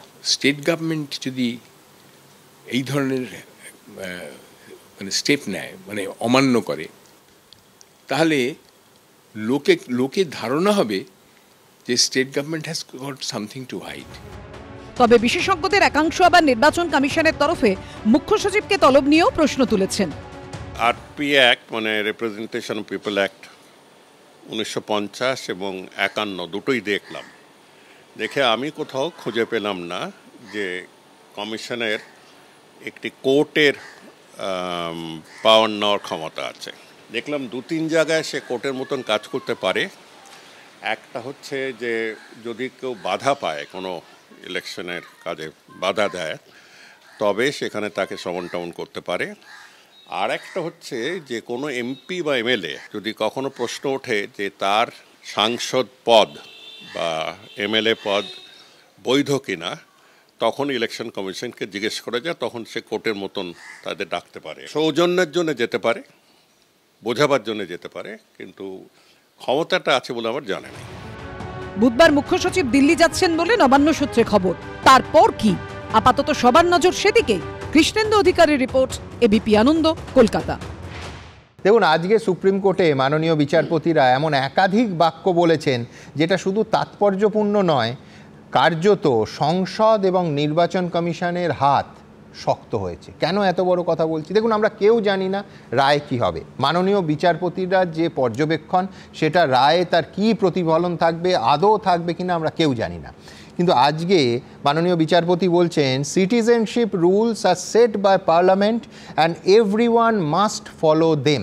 অর্থাৎ একটু ভেঙে দেখা যাক। সিটিজেনশিপ রুল তৈরি হচ্ছে সিটিজেনশিপ অ্যাক্ট 1955 অনুযায়ী, এবং তার প্রত্যেকটা সংশোধনী নিয়ে, যে অ্যামেন্ডমেন্টের লাস্ট কোনটা, সিএএ। আমি আবার বলছি, তাহলে এই অনুযায়ী, অর্থাৎ এই পর্যবেক্ষণটাকে ভাঙলে দেখতে পাচ্ছি আধার, ভোটার, প্যান, এমনকি রেশন কার্ড, এর কোনোটাই নাগরিকত্বের প্রমাণ নয়। এক্স্যাক্টলি যে কথাটা, যে শব্দবন্ধ, যে থিওরিটা নির্বাচন কমিশন ডে 1 থেকে সুপ্রিম কোর্টে বলে আসছে। আমি আমার পরের বক্তা অর্ণব সাহার কাছে যাব, কিন্তু তার আগে আরও একবার মাননীয় বিচারপতি সূর্যকান্ত আরেকটা অংশে, আজকে শুনানি ছিল, খুব গুরুত্বপূর্ণ শুনানি, এবং হয়তো এই মামলা এতটাই গুরুত্বপূর্ণ বলে সুপ্রিম কোর্টের মাননীয় বিচারপতি সূর্যকান্ত এবং মাননীয় বিচারপতি জয়মাল্য বাগচি মনে করছেন হয়তো পরশু দিনও এটা শুনানি হবে।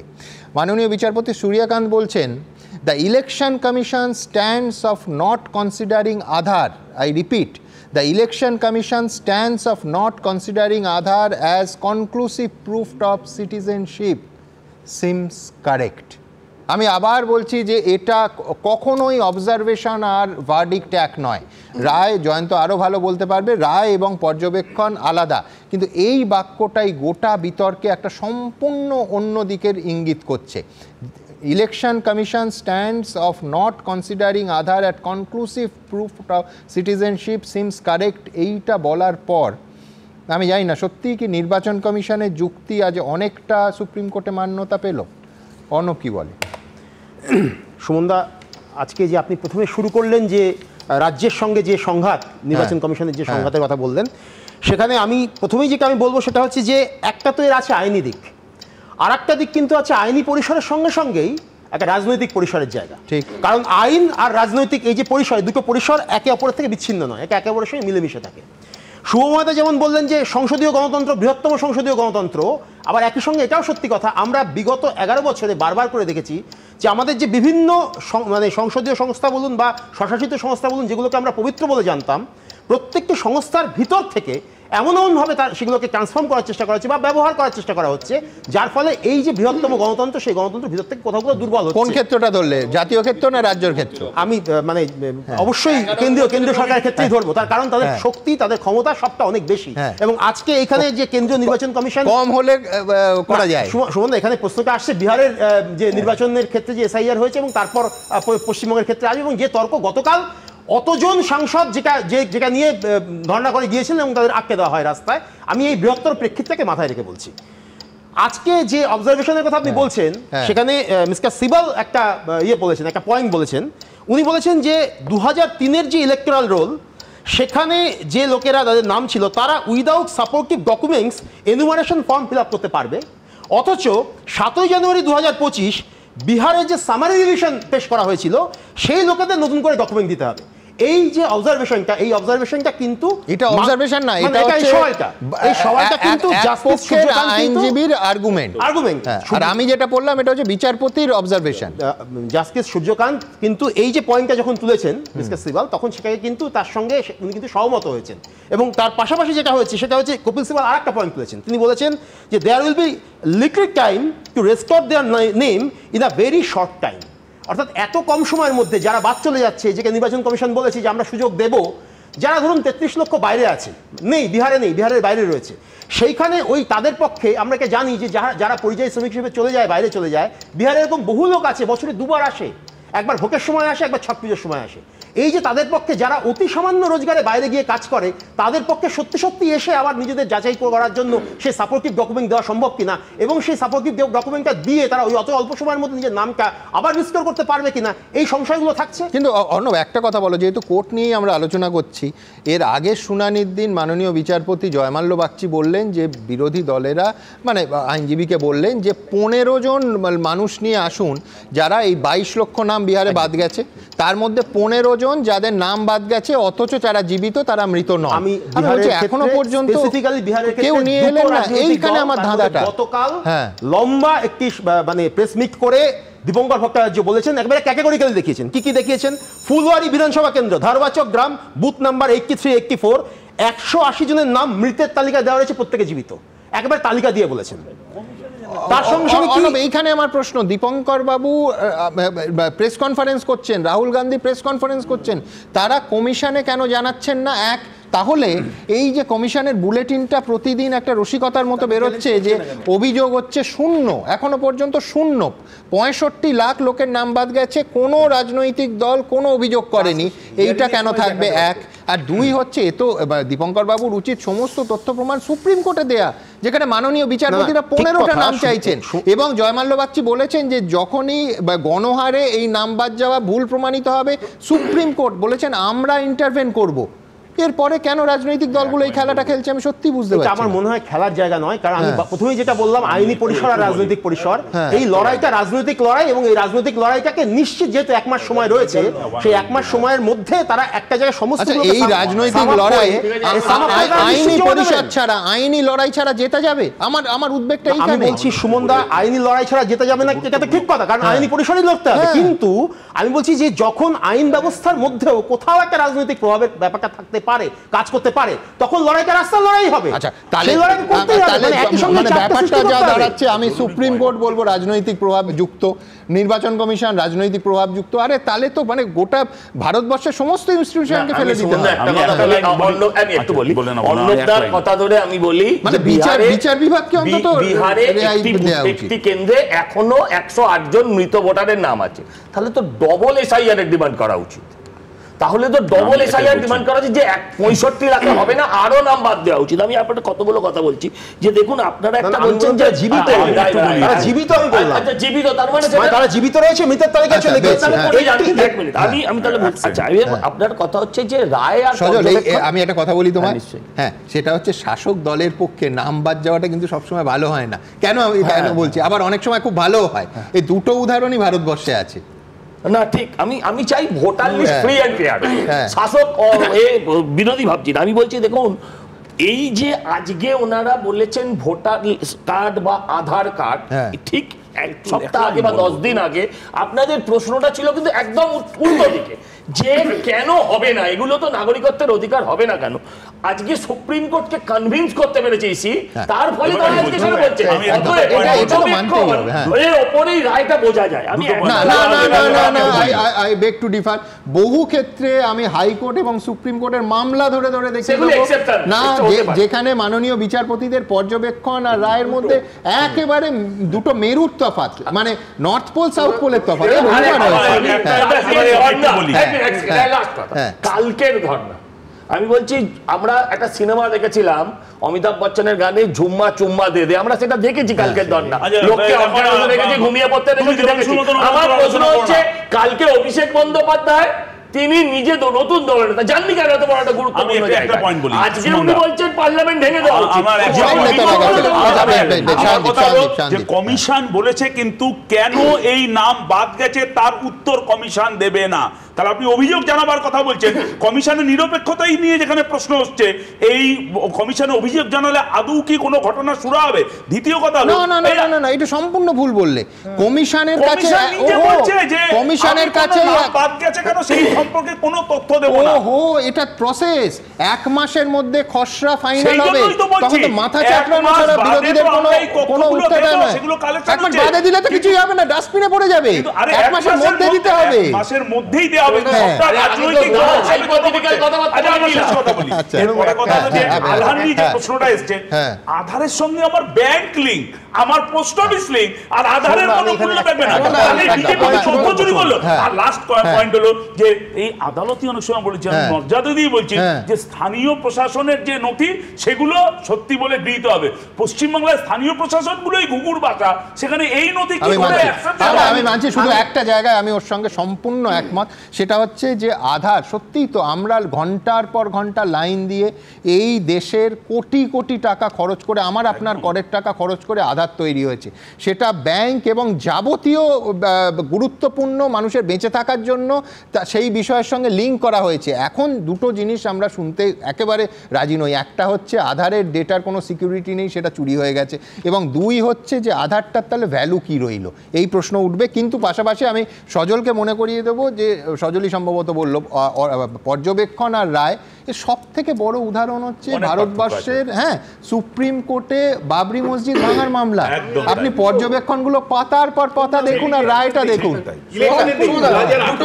পঞ্চায়েত নির্বাচন যখন হোল নির্বাচনটা সুপ্রিম কোর্টে চ্যালেঞ্জ হলো, প্রতিদিন সুপ্রিম কোর্ট কার্যত বলা যায় যে আবার নতুন করে ইলেকশন করতে হবে এমন একটা রায় মানে অবজারভেশন নিয়ে যাচ্ছিল।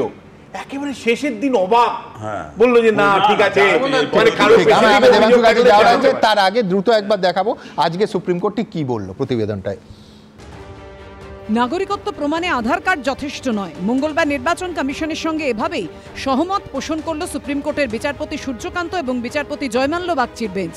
সেই সঙ্গে বিহারে ভোটার তালিকার বিশেষ সংশোধনে 1 কোটি নাম বাদ পড়বে বলে দাবি করে যে মামলাকারীরা এই প্রক্রিয়াকে চ্যালেঞ্জ করেছিলেন তাদের উদ্দেশ্যেও বিচারপতিরা বললেন, দেখে মনে হচ্ছে এটা বিশ্বাসের খামতি ছাড়া আর কিছুই নয়।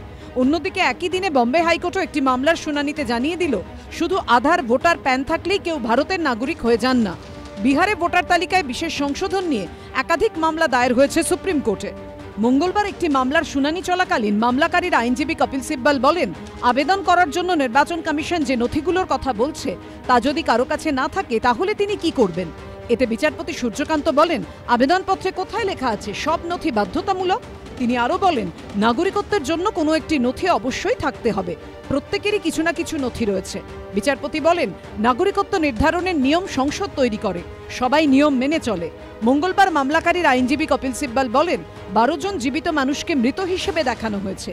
কমিশনের আইনজীবী রাকেশ দ্বিবেদী পাল্টা বলেন, এত বিস্তারিত প্রক্রিয়ায় ছোটখাটো ভুল হতে পারে, চূড়ান্ত তালিকা সংশোধন করা হবে। বিচারপতি জয়মাল্য বাগচি বলেন, খসড়া তালিকায় বাদ পড়া ব্যক্তিকে ফের সুযোগ দেওয়া হচ্ছে। খসড়া তালিকায় নাম না থাকার কারণে তিনি নাগরিকত্ব হারাননি। আমরা বলেছিলাম এমন লোকেদের সামনে আনা উচিত যারা তালিকায় অন্তর্ভুক্ত হওয়ার যোগ্য, অথচ তা হয়নি। এদিন সুপ্রিম কোর্টের বিচারপতিরা বলেন, চিন্তা করবেন না, যদি 5 কোটি মানুষ বাদ পড়ে আমরা এখানে আছি। যদি সেপ্টেম্বরেও প্রমাণ করেন প্রক্রিয়াটি অবৈধ, বন্ধ করে দেব। প্রয়োজনে বৃহস্পতিবারও মামলা শুনব, কাউকে অভিযোগ করার সুযোগ দেব না। 11টা নাগরিকত্বের পরিচয়ের কথা ইলেকশন কমিশন ঘোষণা করেছে। সেই 11টা পরিচয়ের একটা পরিচয় যদি কারো কাছে না থাকে, শুধু জাল আধার কার্ডটাই থাকে, তাহলে তাকে কি করে নাগরিক হিসাবে মানা হবে? তার নাম কি করে ভোটার লিস্টে উঠবে বা থাকবে? ইলেকশন কমিশন যে বক্তব্য এবং যে হলফনামা সুপ্রিম কোর্টে পেশ করেছিল, আমি মনে করি আজকের রায়ে একরকম সেটারই পুষ্টিকরণ হলো। সুপ্রিম কোর্ট যেদিন নাগরিকত্ব নিয়ে নির্বাচন কমিশনের অবস্থানে সায় দিল, সেদিনই অবৈধভাবে বাংলাদেশ থেকে আসা এক ব্যক্তির জামিন বাতিলের মামলায় বম্বে হাইকোর্টও বলল, শুধুমাত্র আধার, প্যান বা ভোটার কার্ড থাকলেই কোনো ব্যক্তি নিজেকে ভারতীয় নাগরিক বলে দাবি করতে পারেন না। এগুলো পরিচয়পত্র হিসেবে এবং বিভিন্ন পরিষেবা পাওয়ার ক্ষেত্রে কাজে লাগে। এই কার্ডগুলো তাহলে আমরা বয়ে বেড়াই কেন? এক একটা করে কার্ড আসে, সেই কার্ডগুলো নিয়ে একটা হইচই শুরু হয়, মানুষকে লাইনে দাঁড়াতে হয়, এর লিঙ্ক ওর বেলিঙ্ক, আর তারপরে তার কয়েক বছর পরে বলে ওই কার্ডটা না ঠিক হবে না। এই কার্ডের ব্যবসা করে কারা? যতবার নতুন ধরনের কার্ড আসবে ততবার production, crore crore order. Aadhaar card, ration card, voter I card, যেগুলো সরকার প্রদত্ত বা নির্বাচন কমিশন প্রদত্ত, তার স্যাংটিটিকে কোনো একটা ভুল পাওয়া গেছে বলে 100% সব আমি খারিজ করে দিলাম। আর যা প্রমাণপত্র 11টা চেয়েছেন তার 100তে 100 ঠিক, এটা কে বললো? কখনোই না। সরকার নিজের দেওয়া তথ্যকে, নিজের দেওয়া পরিচয়পত্রকে অস্বীকার করতে চাইলে সেটা একটা নন স্টার্টার হয়ে যায়। বিহারে ভোটার তালিকায় বিশেষ সংশোধন নিয়ে বুধবারও সুপ্রিম কোর্টে শুনানি রয়েছে। বিজেন্দ্র সিংহ, আশাবুল হোসেন ও দীপক ঘোষের রিপোর্ট, এবিপি আনন্দ। কিন্তু বিস্ময়কর যেটা হচ্ছে, প্যান জাল হতে পারে, আধার জাল হতে পারে, রেশন জাল হতে পারে, আর এই যে 11টা নথি, এর তো মানে আরও সহজে অন্য এই 11টা নথির মধ্যে একাধিক নথি আছে, আমি নাম করে সেই নথির অসম্মান করতে চাই না, কিন্তু সেগুলো জাল করা তো অনেক সহজ। একজন সাংসদ বা একজন বিধায়ককে ধরলেই সেগুলো জাল হতে পারে। আমি এই লজিকও কিন্তু আমার কাছে ক্লিয়ার না। আমি 3টে পয়েন্ট বলবো। প্রথম পয়েন্ট হচ্ছে এই যে কিছুই কোনো কাগজই নাগরিকত্বের প্রমাণ নয়, যে বেসিকগুলো আমাদের কাছে আছে। ধরো আমি একজন ধর্মীয় প্রতিষ্ঠানের মাথাকে ধরলাম, তিনি তো মানে কাঞ্চন মূল্যে বা বিনা পয়সায় করে দিতে পারেন। আমি তো বলছি আনঅফিশিয়ালি শান্তনু ঠাকুরকে 1000 কোটি টেন্ডার দিয়েছে বিজেপি, আমি ওটা বাদ দিন। আমি বলছি যেটা সুমন দা, সেটা হচ্ছে কোনো কাগজই ধরুন প্রমাণ নয়। ধরুন যখন একটা আরটিআই করে জিজ্ঞাসা করা হলো যে নরেন্দ্র মোদীর জন্মসূত্রের প্রমাণ কি 19-20 টাইমে, তখন আরটিআই রিপোর্ট হলো উনি বাই বার্থ সিটিজেন, ঠিক আছে? এখন নরেন্দ্র মোদী আর আমার বাবার বয়স সেম, দুজনেই 1950-এর জন্ম। আমার বাবার কিন্তু সুমন্ত বার্থ সার্টিফিকেট নেই। নরেন্দ্র মোদী প্রধানমন্ত্রী হয়েছেন, উনি যেমন ডিগ্রি জোগাড় করে নিয়েছেন, ওটাও জোগাড় করে নিতে পারবেন, অসুবিধা নেই। কিন্তু আমার বক্তব্য হচ্ছে সুমনদা, এই নির্বাচন কমিশন বলছে 2002-এর তালিকায় যদি কারোর ভোটার তালিকায় নাম থাকে তার কিচ্ছু লাগবে না, সে অটোমেটিক্যালি বৈধ পাস করে গেল। বিজেপির বনগা দক্ষিণের বিধায়ক স্বপন সমাদ্দার, তার 2002-এর ভোটার তালিকায় তার গোটা ফ্যামিলির নাম নেই, ঠিক আছে? এবং তিনি বাংলাদেশের গোপালগঞ্জ থেকে এসেছেন, তার নথিপত্র জমা করা হয়েছে। এবার আমাকে সুমন দা উত্তর দিন যে এই যে ব্যক্তি, এই ব্যক্তিকে তাহলে নাগরিকত্ব আপনি কি করে দেবেন? আর তৃতীয় না, এক সেকেন্ড, সিএ কাদেরকে দেওয়া হবে? এক সেকেন্ড, সিএ তাদেরকে দেওয়া হবে যারা বাংলাদেশ থেকে এসেছে। তাহলে গোপাল সমাদ্দার পাবে, এই স্বপন সমাদ্দার পাবে, আপনি তো আসেননি দাদা বাংলাদেশ থেকে, আপনি কি করে পাবেন? কি করে পাবেন? আমাদের প্রমাণ কি আমি বলছি, যে দেশে নরেন্দ্র মোদীর জন্ম সার্টিফিকেট চাওয়া হয়, সে দেশে প্রত্যেক জনতার জন্ম সার্টিফিকেট চাইলে কোনো দোষের কিছু থাকা উচিত নয়। বিরোধীদের আমি একটা আপনার কথা বলছি, দেখুন আপনি বলছেন এটা সহজলভ্য, এমএলএ, কাউন্সিলর, পঞ্চায়েত, ধর্মীয় প্রতিষ্ঠানের অফিসিয়াল মাতাদের সার্টিফিকেট পাওয়া সহজলভ্য, কিন্তু মাথায় রাখতে হবে, আমি ধর্মীয় প্রতিষ্ঠানটা কেন রেখেছি আমি বলতে পারবো না, কিন্তু এমএলএ, কাউন্সিলর এগুলো একটা পোস্ট। আপনি একটা বেআইনিভাবে কাউকে, বাংলাদেশি রোহিঙ্গাকে আমি যদি একটা সার্টিফাই করি, আগামীকাল যদি ধরা পড়ে সেই ঘটনায় কিন্তু আমায় জেল কাটতে হবে। সরকার সেই কারণেই দায়িত্ব। আমি সব বুঝলাম, এই 11টার মধ্যে একাধিক আছে যেটার সঙ্গে জনপ্রতিনিধির কোনো সম্পর্কই নেই,